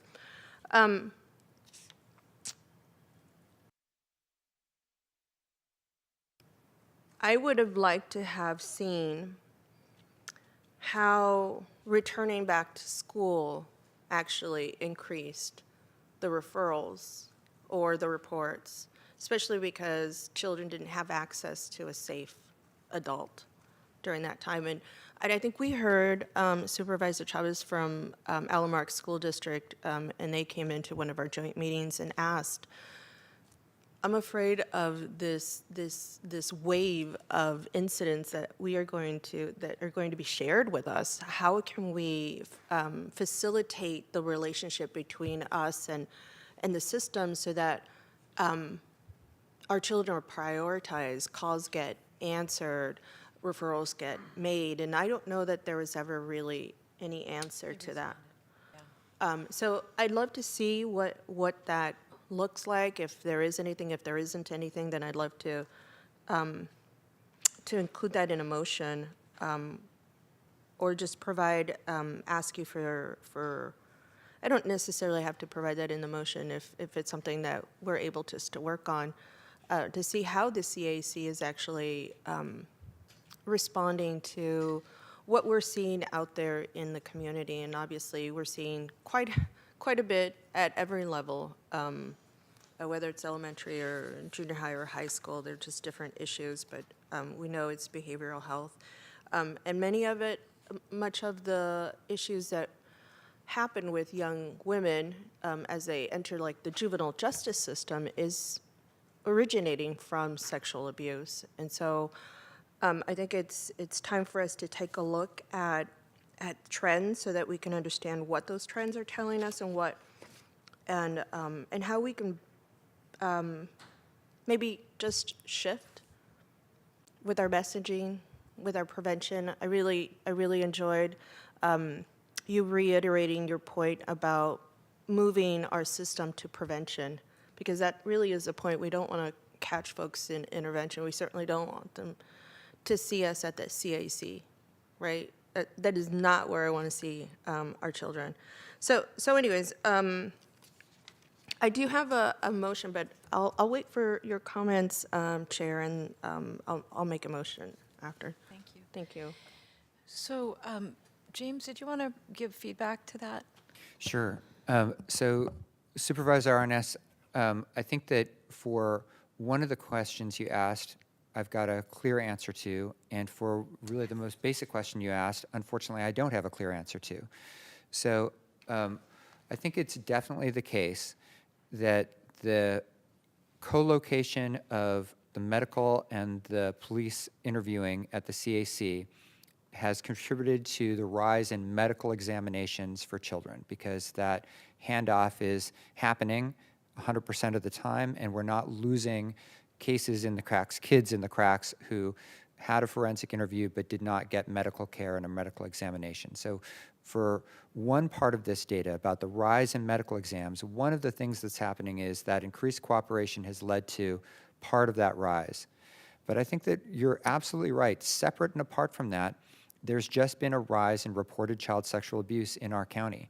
And when I showed that information about the 4 most common felony child sexual abuse cases, you saw that that trend line was going up before the pandemic, and it went up again during the pandemic, and it went up again as kids returned back to school. So there's something going on in our community, which is either that kids are being sexually abused more often, or that they're being sexually abused at the same rate, but that what's happening is that adults are helping kids to report more often. Because children need a grown-up to help them. They need a teacher who they confide in to then call DFCS or the police. They need one of our mandated reporters to make that connection. The children are not themselves going to call DFCS or the police. And so I think sometimes when you hear about folks answering questions about an adult culture change and lumping it in with the Me Too movement, what I think that how it relates to children is that I think it is true in our society and in our community that adults are more aware of the reality of child sexual abuse and are more open to helping kids rather than maybe in the past these have been pushed under the rug. But we just don't know. We actually don't know what is the reason for this rise. We just know that there has been a rise that has continued throughout the pandemic of reported child sexual abuse in our community. And it's across, I showed the age breakdowns, but it's really a rise that goes across all of those age breakdowns. And it's there's no way to sugarcoat that except to say that it's a challenge that we don't know the answers to. And let me just interject a little bit. I think it's important for us to understand the trends and see where these crimes are happening, because we can maybe not point to causation, but a correlation of factors. And I would dare to venture to say that there's going to be more of these kinds of crimes happening in places where there's higher poverty, where there's overcrowded living quarters, so there's easy access or easier access to our children than in other places. And so I think when we take a look and when we take a look at the data and understanding that data, I think it helps us to figure out how can we mitigate? And we can fall back to some of these childcare options or after school care, or just blending in after school care with the regular school hours, so that mom, dad, or single parent can have an 8-hour day without leaving a child at home in a house where there's 2 or 3 other families and people are visiting. So anyways, you know, we can make a lot of conjectures here, but I know that I've heard loud and clear from our stakeholders in the past that these are things that are connected. I think Dr. Sturm has said to us, not in a very official manner, but as she's noted in some of in her when she's tending to some of her the survivors, that this is an issue where there's not enough childcare or there's overcrowdedness. I need us to fine tune what is happening so that we can better mitigate. And you're absolutely right. There's an increase in medical care and safe exams because of the CAC, and for that, I mean, we just toured Stanford last week, and their facilities that they actually changed, and I mean, it's just absolutely honoring a survivor and so survivor-centered. And I know that we are too. I know that you talked about the CAC even before the CAC existed when I first met you, and we took some time to get to know one another. And so I know that there's a lot of work to be done. I just want us to better understand what is happening out there so that we can intervene a little earlier and, dare I say, can we prevent? That would be, you know, optimal. But thank you for your feedback. So just a couple of, I have a couple of big requests, as you can imagine. So, you know, one thing that I was thinking about is that we have had some some significant changes in our county's a countywide approach to how we're dealing with sexual assault over the last, I guess, since you and I have been working together, since 2016 is when we really started to dive into this. But we made a couple of changes. One was that we fundamentally changed the way we take calls at the child abuse and neglect hotline. So we were not answering calls. I mean, we were at a 60% live pickup rate. We're now at like a 93% or maybe higher live pickup rate, which means that we are taking more calls quickly than we had. The second is that with the Aaron Persky case, we had a lot of discussion in our community about sexual assault in very real time in lots and lots of different areas. With the advent of the Child Advocacy Center, we did a lot more outreach to all of the police chiefs. And I know that we've continued to do training for primary, for mandated reporters, including Dr. Strom has done an amazing job of reaching out to our medical providers. And so one thing that occurs to me is that we actually may have impacted our own reporting here through a confluence of policy initiatives and then also just societal discussion here that may look a little different than other places. So, so here would be a thought that I have that I would love to get, James, you and your team's thinking and perhaps engaging Ms. Walker. Kim Walker. Yeah, in this, because I think what may be of value is to do an outside study that looks at reporting, training, and then the last thing is I'd be really interested to know whether or not the work that we're doing with our public safety departments has them taking more reports than they had in the past. So, and I don't know the exact right way to determine that, but I think it would be worth us taking a look at that from a study perspective, because I think then the other point that Supervisor Arenas raised about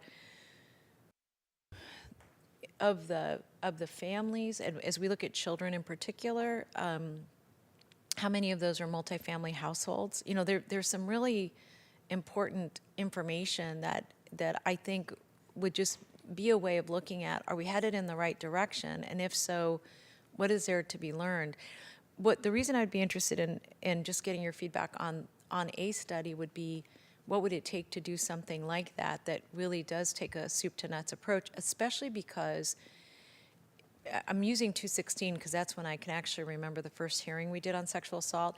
And here we've done a lot of work around the cross-section of sexual assault and domestic violence, human trafficking and sexual assault. I mean, we really have been in the weeds, perhaps changing our own environment.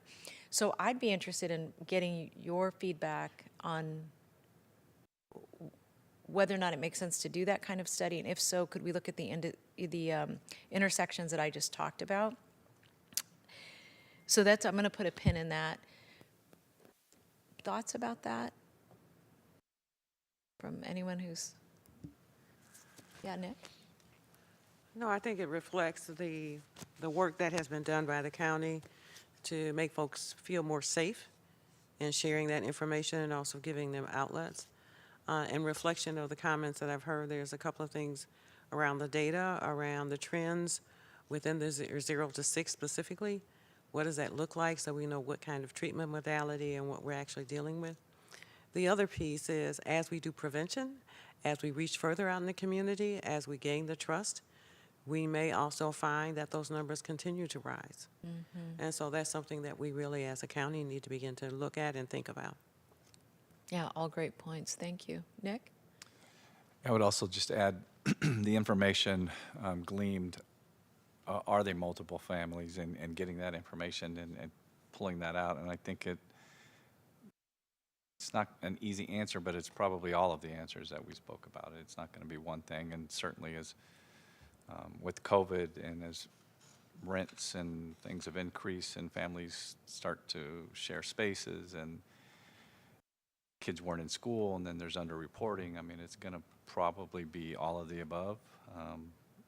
But more importantly, as there are more reported cases, that it does allow then for the victims to certainly receive those services that they may not have had in the past as well. And so, not that there's good news here, because this certainly isn't a good news topic, but if we can certainly provide more services for those victims and families, I think that's something that we can certainly be a part of. Yeah, that would be great. So let me just move to my next. I have two other areas that I just want to explore. One is that, given the diversity of the county that we're in, looking at the slide that looked at ethnicity, one of the other reasons I think research would be interesting would be to look at language, language too. I think about the fact that if 30% of our population is Asian, and I'm always concerned about us using that so broadly, because in our community, Asian is, it's so diverse here, right?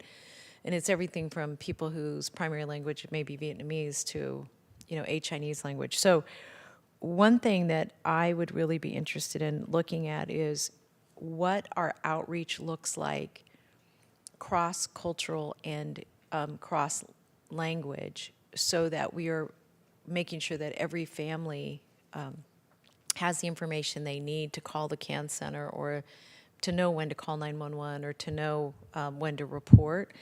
And so as part of our action, I'm going to be interested in looking at the language outreach that we're doing today and what that should look like if there need to be changes.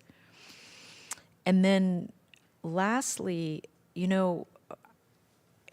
one of our objectives has been to make sure that in all of the services we're providing, that we're providing them to our very populated San Jose, and also to the areas that are most in need. And while that, we should be thinking about North County and South County in particular, because of the indicators that we know already exist for this type of abuse. And what that makes me curious about is and I recognize we're just stabilizing the Child Advocacy Center, so let me just acknowledge that. But I would be interested in getting your feedback and Dr. Strom's feedback and the team at the Child Advocacy Center about what would it take to create a satellite office in South County, what would it take to create a satellite office in North County, and then where would you recommend those be? And over what period of time would we be able to do that? And I'm not asking you to do that, because I recognize that's a budget thing that we need to talk to our colleagues about, but I'm really just curious about, based on where we are now, what would it take? And I also recognize we're having a difficult time hiring and keeping this, I mean, not keeping, but fully hiring staff at the Child Advocacy Center. So I recognize that, again, this isn't something I need to happen tomorrow, but I'm just really genuinely curious about what that looks like, what would the timeline, what would the costs be, what are the impediments and the opportunities, and whether or not it makes sense for us to look at South County first and then North County, doing them concurrently, and whether or not we have and we may, with the build out of an additional clinic that the county is looking at right now at De Anza College, there may be an opportunity to embed services there, because I think that's going to be a new clinic in that area. So that may be something that we can just add if we really are looking at satellite versus, the Child Advocacy Center, the way it's done. So my request would be that we do a report out, or that you give us feedback on whether or not we should or could do a study, and what would the parameters of that be. Second, around multiple language outreach, 0 to all ages in Asian languages. And then lastly, what are the conditions that would be necessary for us to build out the Child Advocacy Center in the South and North County? And I would just add that that could even be a slightly different model that looks at child abuse more broadly in both of those areas. And I would be interested in, obviously, social services, your feedback on that, the Department of Children and Family Services, and Sarah, your thoughts on that as well. So those are broad study questions, and if we could have that in the form of a motion, what I would request is that come back to us here, maybe in June, if we could have that discussion back here, recognizing we'll miss a budget cycle, which I don't like, but I think these all deserve a little more in-depth research before we take any further action. Absolutely. So moved. Okay. And may I add something, Chair? One of the things, and this is just taking this back, I was very intrigued by and grateful for you to mention South County. We got the information from the 2015 and then a 2020 for Gilroy. And in 2015, it was 31. There was 31 reported rapes, and in 2020, there was 41. So there's a 32% increase. And in the other, like Mountain View and Palo Alto, and the rest of them are not in our, even in Morgan Hill had 4, and then in 2020 they had 3. So the numbers don't look that significant. And I wonder, to your point in one of the items in your in the motion that I made based on your feedback, is for us to continue to understand. I know there's a lot of underreporting, especially in some cultures. I know we have in our city and in our counties a significant number of Vietnamese communities, and that isn't reflected in some of the data, at least at the city level. And I would dare to say that it's kind of the same across our county. And so I would like to have a bit of a deeper understanding about what is actually happening, because it may not be the CAC model in South County, but it may be a outreach campaign, or a campaign that actually encourages the kind of reporting that is needed for us to take a look at how to bring resources into South County. I would love to start by just having a CAC version down there. because it's so far away from the center of this county.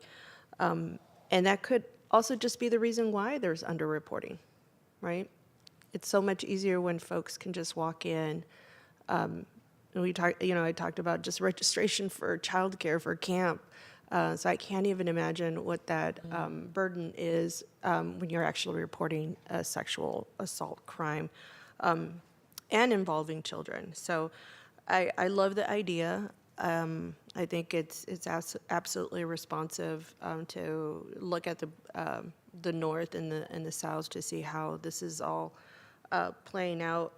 And I've got it, and let me just share with you, now that I just mentioned the North, in Palo Alto, there was 13 rapes in 2015, and then 2020 was 12.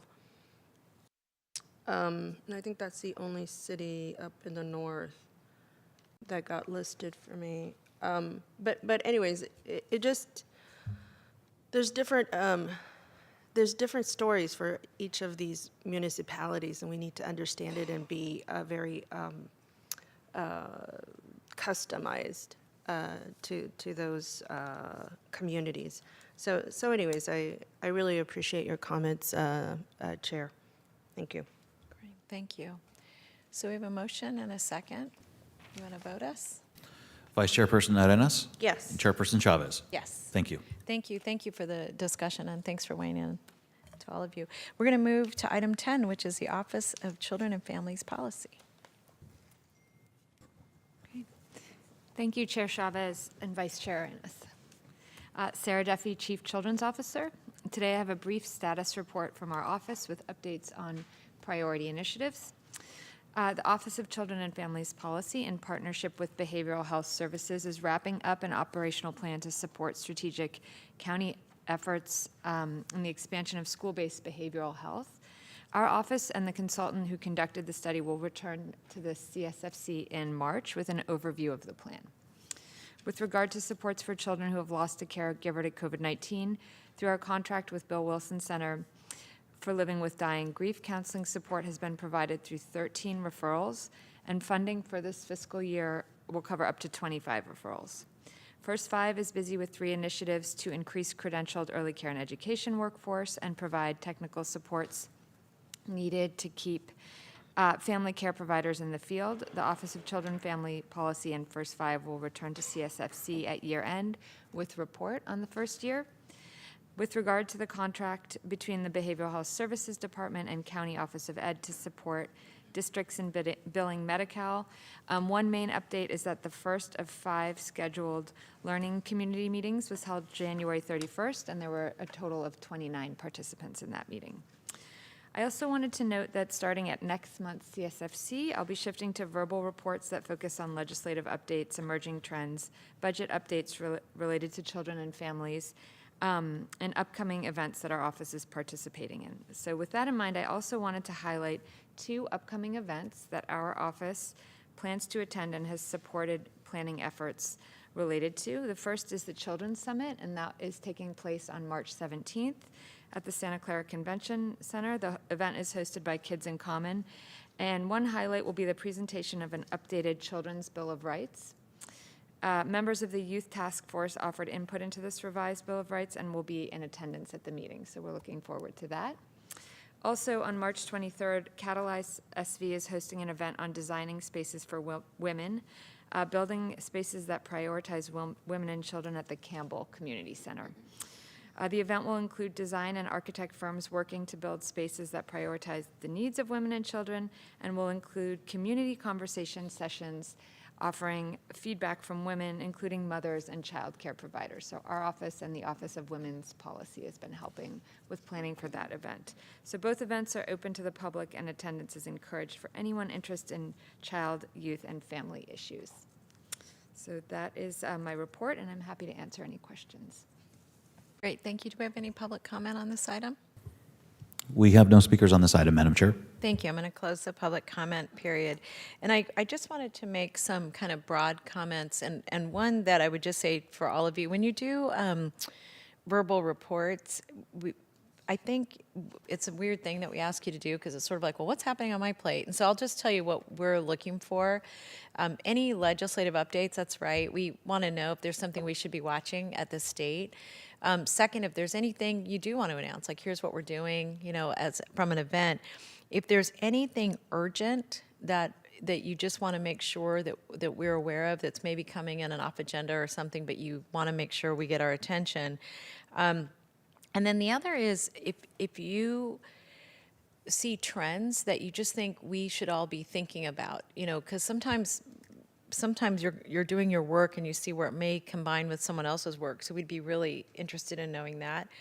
And then the other is that we do ask annually for your feedback on what should go on the agenda, but you may have something that you want to get agendized, and this would be the time to say, because the work plan, doing it annually or even biannually is not dynamic enough sometimes for what's happening, for example, at the state. So just for all of you because we want your feedback as much as we can get. On the verbal reports, I think that's great, Sarah. But I do want to just channel Supervisor Ellenberg here for a moment, although she is much taller than me. And that is to say that that we would like to request that there be semi-annual reports over the next 2 years as your office gets more established. And I would recommend that we forward the full report through our monthly report to the board. And that way, if a board member, this is where you all do cross referrals, which I love, but that way, if a board member wants to ask for a particular report, that they're able to do that at the full board meeting. And then third, there are a few upcoming reports that I'm very interested in getting a deeper dive into. And I think they should just be separate reports because I'm not sure they're all on you. And that is the wellness study results and proposed operational plan. I'd like that to come to this committee in March. The universal access pilot transition to come to us in April. And the child care facilities report also to come back in April. And I'll just make a point of, let me come back to that issue in a moment. And then the child care for county employees report be removed as bi-monthly reports, but to come back to us in June before the new cycle. Let me just go back to the child care facilities report. And I appreciate that that's a lot of work, Sarah, for you. And let me just explain the timing of it. And the reason I think it's critical is that myself and other members of the board have at times considered whether or not we need to bring a formal policy to the board over how we address facilities specifically. And I have not done that yet, in part because I kept thinking that, frankly, the more we socialized it, the more that would come from our department saying, oh, we're getting a new office, or here's a new policy idea. But since it's not bubbled up over the last many years, I think that by having the report, it will give us an opportunity to determine whether or not there are specific policies that the board should take to prioritize childcare. As an example, we some time ago mirrored a policy that the city of San Jose has, and that's the 1% policy on new buildings in terms of the expenditures for public art, as an example.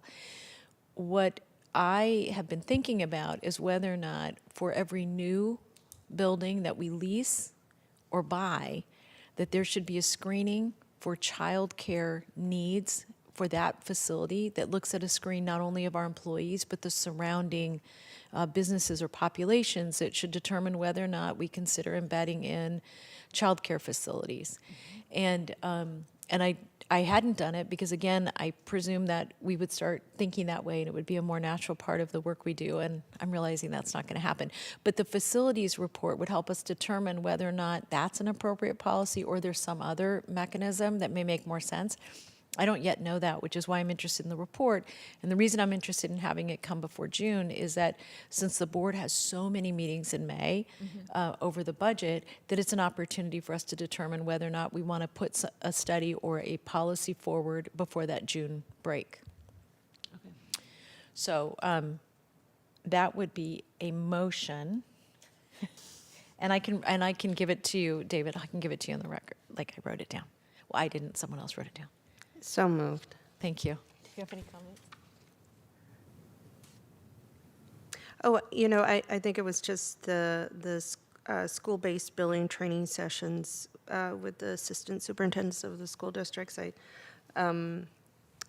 heard you loud and clear. You had first of 5 series, just starting at the end of January, and so I was just going to offer if there were any school districts in my district that haven't responded and you would like to have that facilitated. I'm more than happy to be part of that.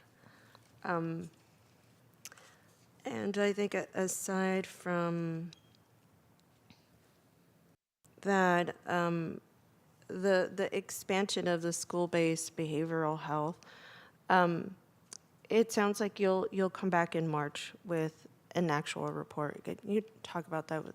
Yeah, that's correct. So we'll come back in March, and it sounds like we may want to agendize that for March with a full report out on the last 6 months of a study, looking at a lot of information around the landscape of wellness centers and school-based behavioral health across the county, with a deep dive into 14 different school districts and what they have in place around behavioral health supports and wellness centers, and then recommendations on what it would look like to expand access to wellness centers. And so you'll cover every school district, or you said how many school districts? Yeah, we have information on all school districts. We did a deeper dive that involved interviews with some of the largest school districts, the districts with the students that we felt were the highest need, and we also focused on middle and high school students as well, given that that's where a lot of the wellness center supports typically are housed for behavioral health. Mm-hmm. It would be interesting to see the difference in terms of usage between elementary, junior high, and high school, because, as parents, we are the ones making those calls for elementary school age and junior high. And once you get into high school, it seems like our kiddos are a little bit more in charge in terms of the services that they want to accept.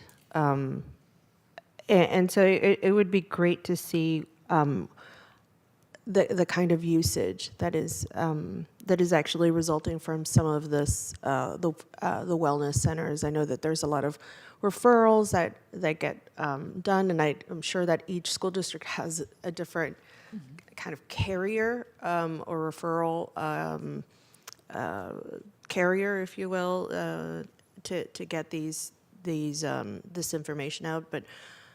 And it would be interesting to know from those referrals that were done, how many families, how many children actually got seen. Because I'll tell you personally, when I tap into some of those services, those services aren't as available as we think they are. And so that in and of itself, I think, is something that we need to take a look at.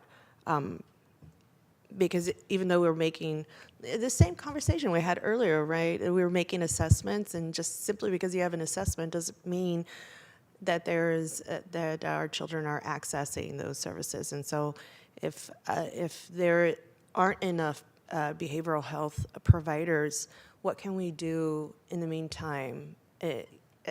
There's some interim strategies that we can have on site at some of the schools, and I think it's important for us to really work directly with the superintendents and the principals on site rather than any other system, so that we can really learn the culture and the trends and the needs. So I'll tell you that there's a huge difference between in my district in San Jose, between Evergreen High School and Silver Creek, and the level of crisis that we saw during the post-pandemic, or while children came back. There was severe violence at Silver Creek. And at Evergreen, there were suicides. But stress is stress, right? It might come from different sources, but stress is stress, and our children are going to play that out in a different way. So I'm just really interested in learning how effective our wellness centers are to our students. So I look forward to that report. Thank you. That sounds great. And one of the areas we'll definitely be Sarah, covering. I'm sorry, can't hear you. Sorry, one of the areas the report will definitely cover is what's available in terms of data collection and capturing both the services that are offered on site and then the referrals, and then looking at, what's the strategy to evaluate programming, because I think the data collection can be very cumbersome for schools, and different schools have different capacity. So we definitely have recommendations and are looking at that closely so we can answer some of these questions. Yes, and actually having those conversations with those systems, because we didn't make them the hubs, right? Our community makes them the hubs because that's where our children are for the most part of the day. And so I think there's also a shift that our school systems need to feel from our communities by responding to some of those demands in a way that honor what our children or our families actually need. And I think this is a really good opportunity for us to create that. Thank you. And I just want to follow up on the point that you just made, is that one of the reasons that that we're doing this assessment is that we don't actually know what wellness centers are yet. And we are investing a lot of resources as a county. So one of my interests is understanding what they are and then what dosage is provided depending on the even how we recognize dosage. So one point that I just want to really lift up is that when we get the analysis back, I think that if we can, I think being able to put in sort of in chart format the services, the services, and the number of children who access that, and I think your point about what are the right tools to measure the effectiveness, and one point that Sylvia raised that I hadn't really thought about was that I'd been thinking about suicide attempts. I hadn't thought about violence on campus separate of that until you just did that comparison. But I would also be interested in how the schools are thinking about how they will measure effectiveness themselves. I think your point about asking them that is really important. I also think that if we're thinking about wellness, I think that makes a lot of sense about both on-campus violence, suicide attempts, and then suicide. But the other is, other things that schools measure already, discipline, so it'd be interesting to see what they're already doing and whether or not we can just overlay that, because they must have reports that they have to do for their districts. Yeah, they do have different reports, and I think the data that you mentioned are all very important pieces of information to understand kind of what are the different needs from one school site to the next, and they come from different sources. So certainly all the behavioral incidents are tracked by the school administration.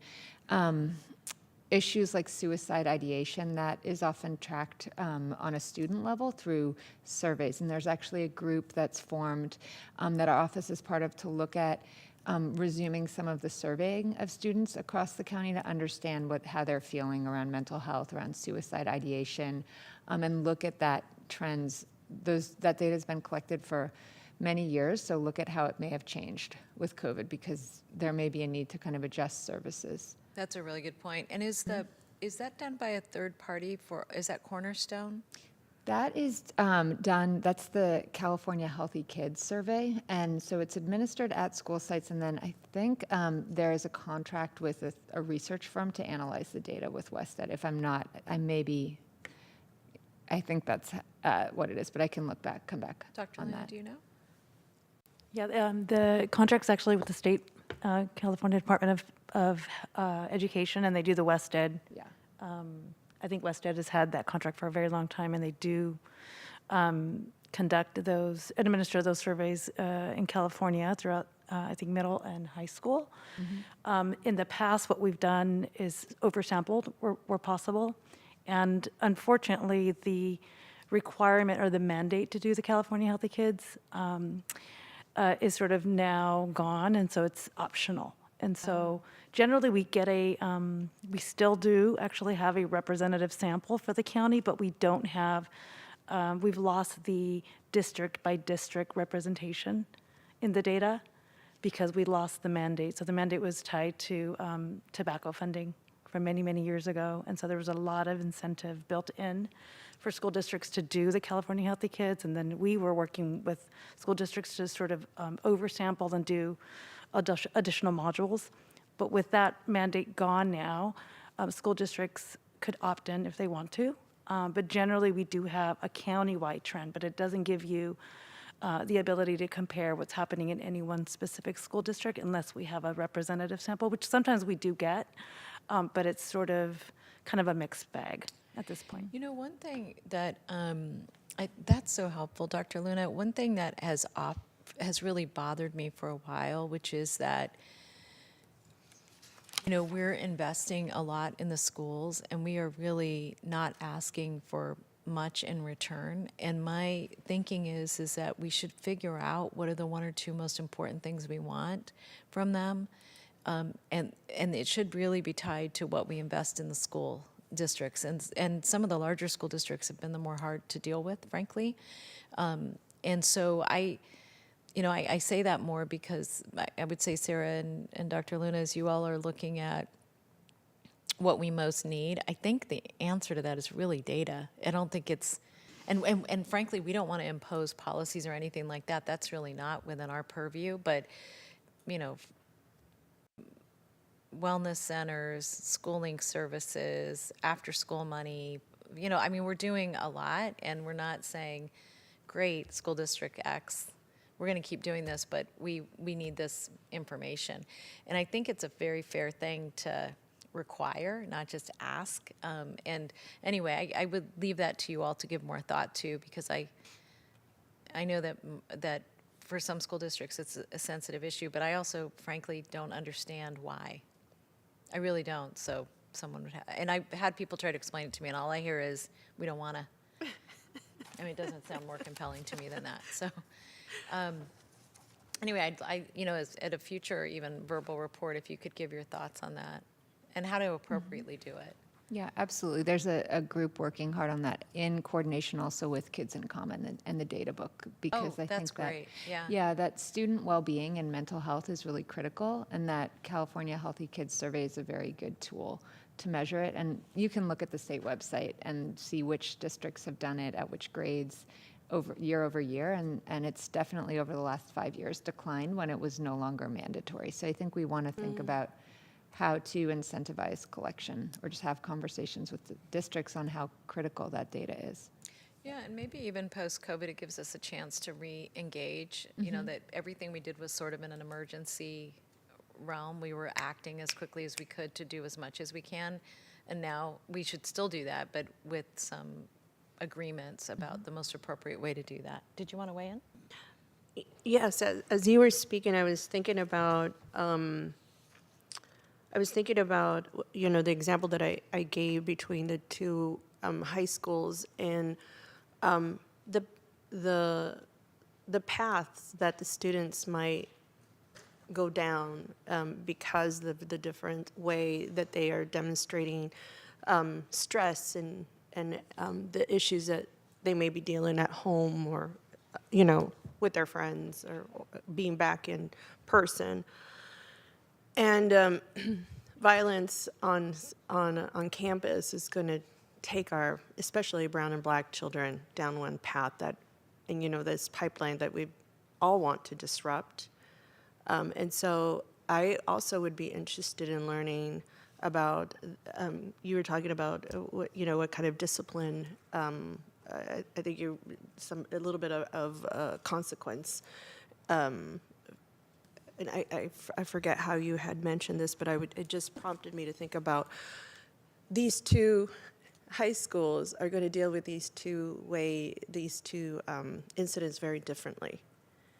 And so I'd love to see how we're using, this positive behavioral approach that takes a long time. The PBIS, that is intervention services, is what it is. Positive behavioral intervention services that take place or are supposed to take place at many campuses, and because it is just so time consuming, a lot of folks don't do it. Or restorative justice, and how that's playing out in our school districts.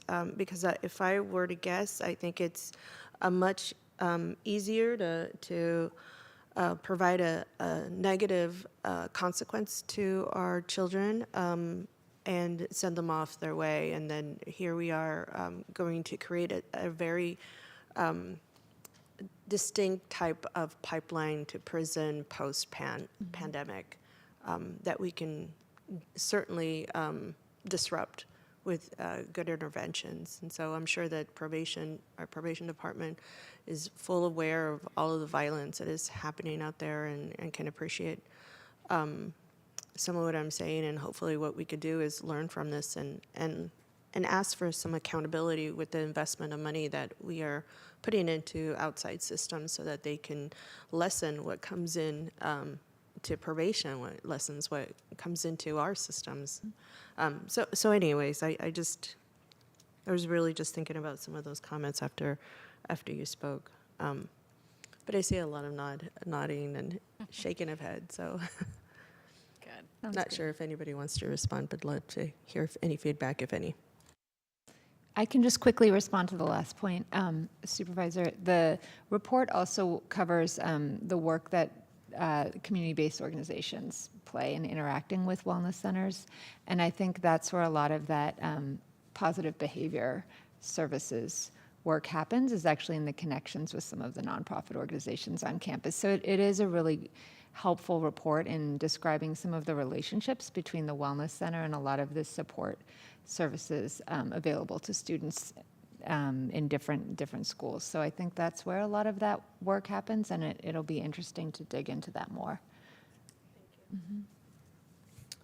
Great, thank you. So we have a motion and a second. Do you want to go ahead and vote us? Vice Chairperson Arenas? Yes. And Chairperson Chavez? Yes. Thank you. Thank you.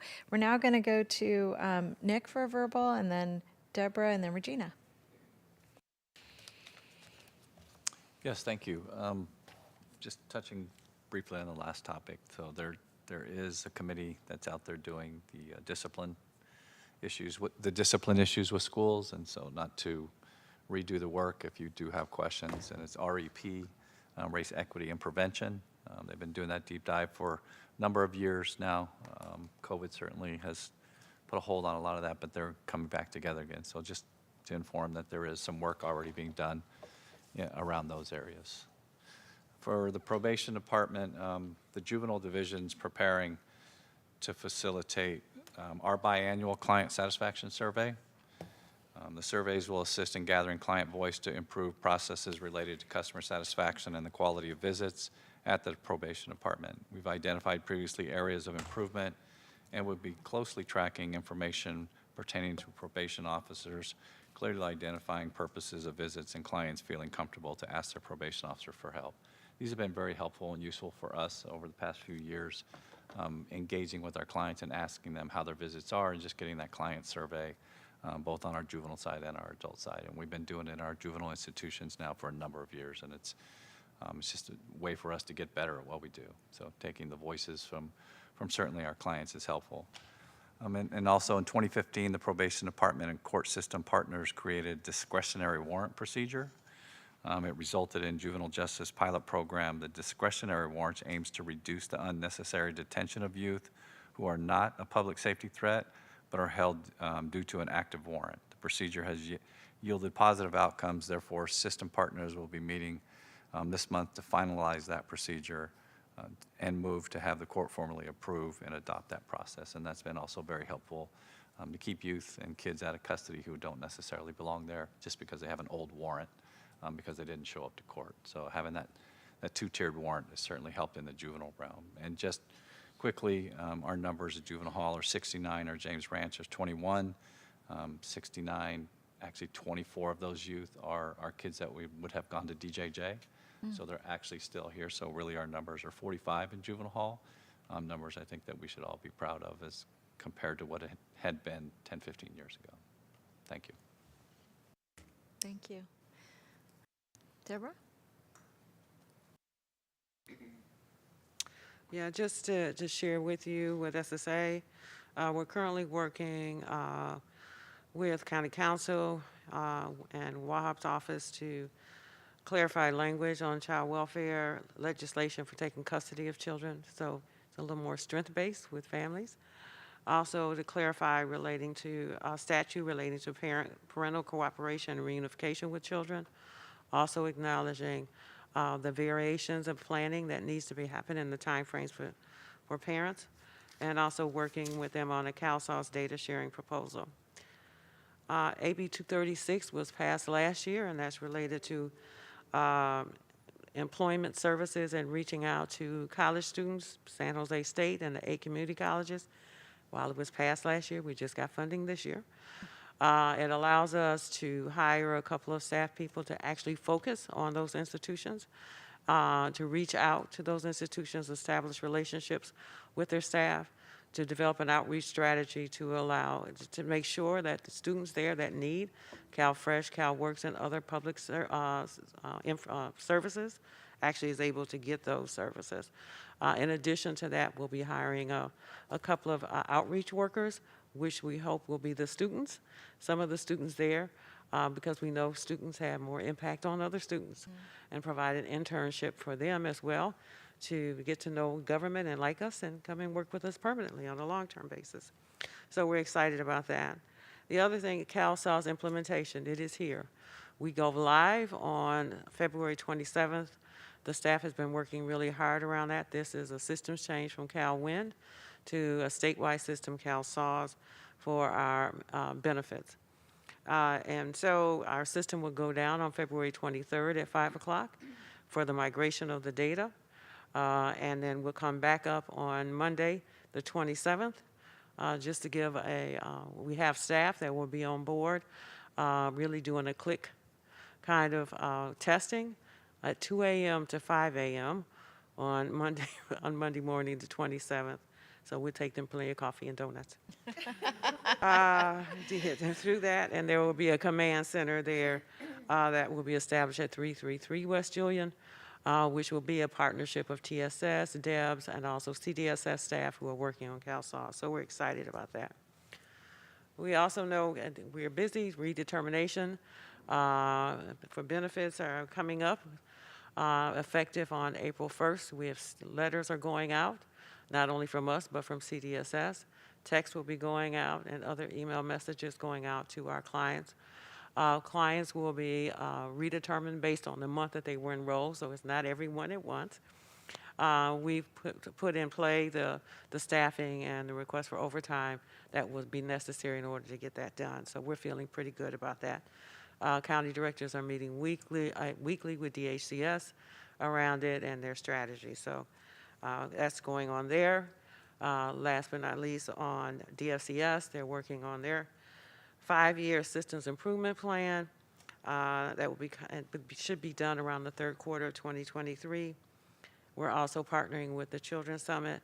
In addition to that, they are also completing a survey around the status of where they are with AB 2083, which is the collaboration and the continuation of the continuum of care for children in care.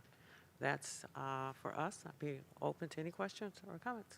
You know, one recommendation that I want to make is in your partnership with San Jose State, we had been working with them, the Office of Supportive Housing had been working with them through their Student Services Center to address some of the issues that you just talked about as well, like housing and food and all of that.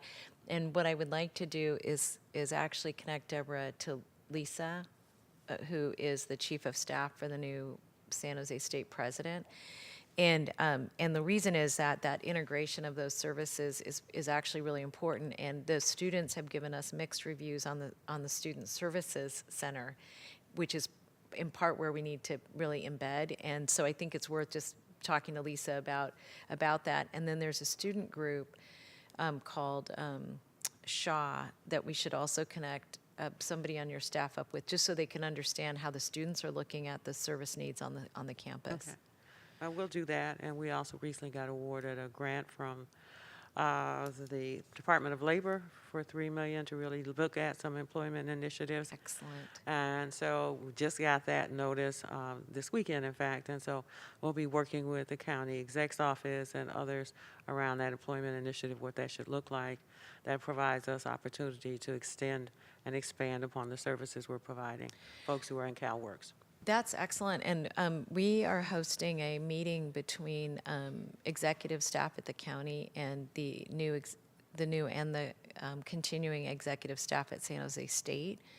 So we'll make sure that we incorporate you in that, because what we wanted to do for them was a 101 on what the county does, so that they could look at all the places that we could interact. And so we'll make sure that your office is a part of that through the county exec's office. Well, we're happy to do that. Thank you. And then one other thing I wanted to make a request, and that is if you could have your staff that are leading the Intern and Earn program speak to Sarah about that program, because exactly what you talked about is something that Supervisor Cortese and I implemented some number of years ago, and it was a little on shaky ground during COVID.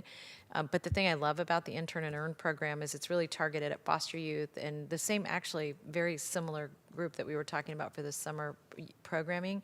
And the kids have been incredibly helpful to improving the program. I mean, every year they've come and scolded me over something that's not working. So we're doing something right, which is we're developing leaders, and they have opinions about how the program could be better. But I do think if you could learn a little bit more about that, it would be helpful to get your perspective on what we should be doing next steps. Thank you. All right. Regina, are you really retiring? Say it ain't so. Yes, I am. So, yes, we're in the process of recruiting right now for my position. Oh, yikes. So I'm going to have a total of 33 years in child support. Thank you Yeah. for your service. Thank you. Really. Thank you. So I just wanted to say briefly just about child support. So as you know, most of our caseloads have been declining over the years. It's a statewide issue. It's not just Santa Clara County, but it's declining in more counties than others for a lot of different reasons. But one of the things I wanted to point out, and this is another issue with our declining caseload with Assembly Bill 1686, and this is where county welfare departments are no longer going to refer parents whose children have been removed from the home and who are receiving reunification services. So they won't be referring them to child support agencies.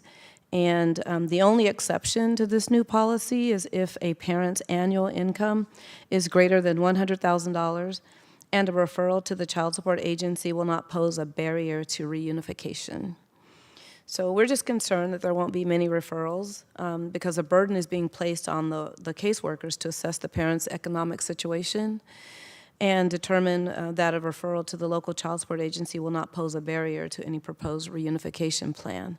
And so most of these referrals we're talking about are like dealing with foster care cases.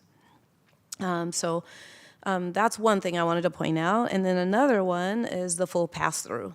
So I don't know if you've heard much about that, but we thought this was going to begin in July of 2023. However, implementation is being pushed out to April 2024, or when technology is ready, because they're not ready to handle it. It's not ready to go into full implementation yet. And then I also wanted to point out, as for our federal performance measures, Santa Clara County, and you've heard this probably from Ignacio, that Santa Clara County, actually we ranked 12 overall last month for January, but we are still the highest ranked large county in the state of California, so the highest ranked large county. And so we're really proud of that. I think when Ignacio and I came on board, we were running around 40, in the 40s. And so we're ranked number 12. So we're really, really proud of that, and the staff who have done such an excellent job pulling up our measures. And I think that's it. I just wanted to say that I am retiring, and I am very grateful for everything that Santa Clara County has afforded me here, and I'm looking forward to doing nothing for a while. Congratulations. Thank you. And thank you. I'm really, thank you for your service. Thank you. One question I have, do you mind sending the bill out to the board that you mentioned? That change is very significant, and I'm not sure I fully appreciated the weight of that, but I'd love to read the bill. Yes, for sure. I'll do that. Got it. Any questions you have? All right, well, let me say thank you to all of you. I really appreciated all of your reports and your weighing in today. We are now adjourned to Friday, March 24th at 2 p.m. Actually, I think that date might change. I'm not sure about that date. Let me get back to you on that. But we are adjourned. Thank you.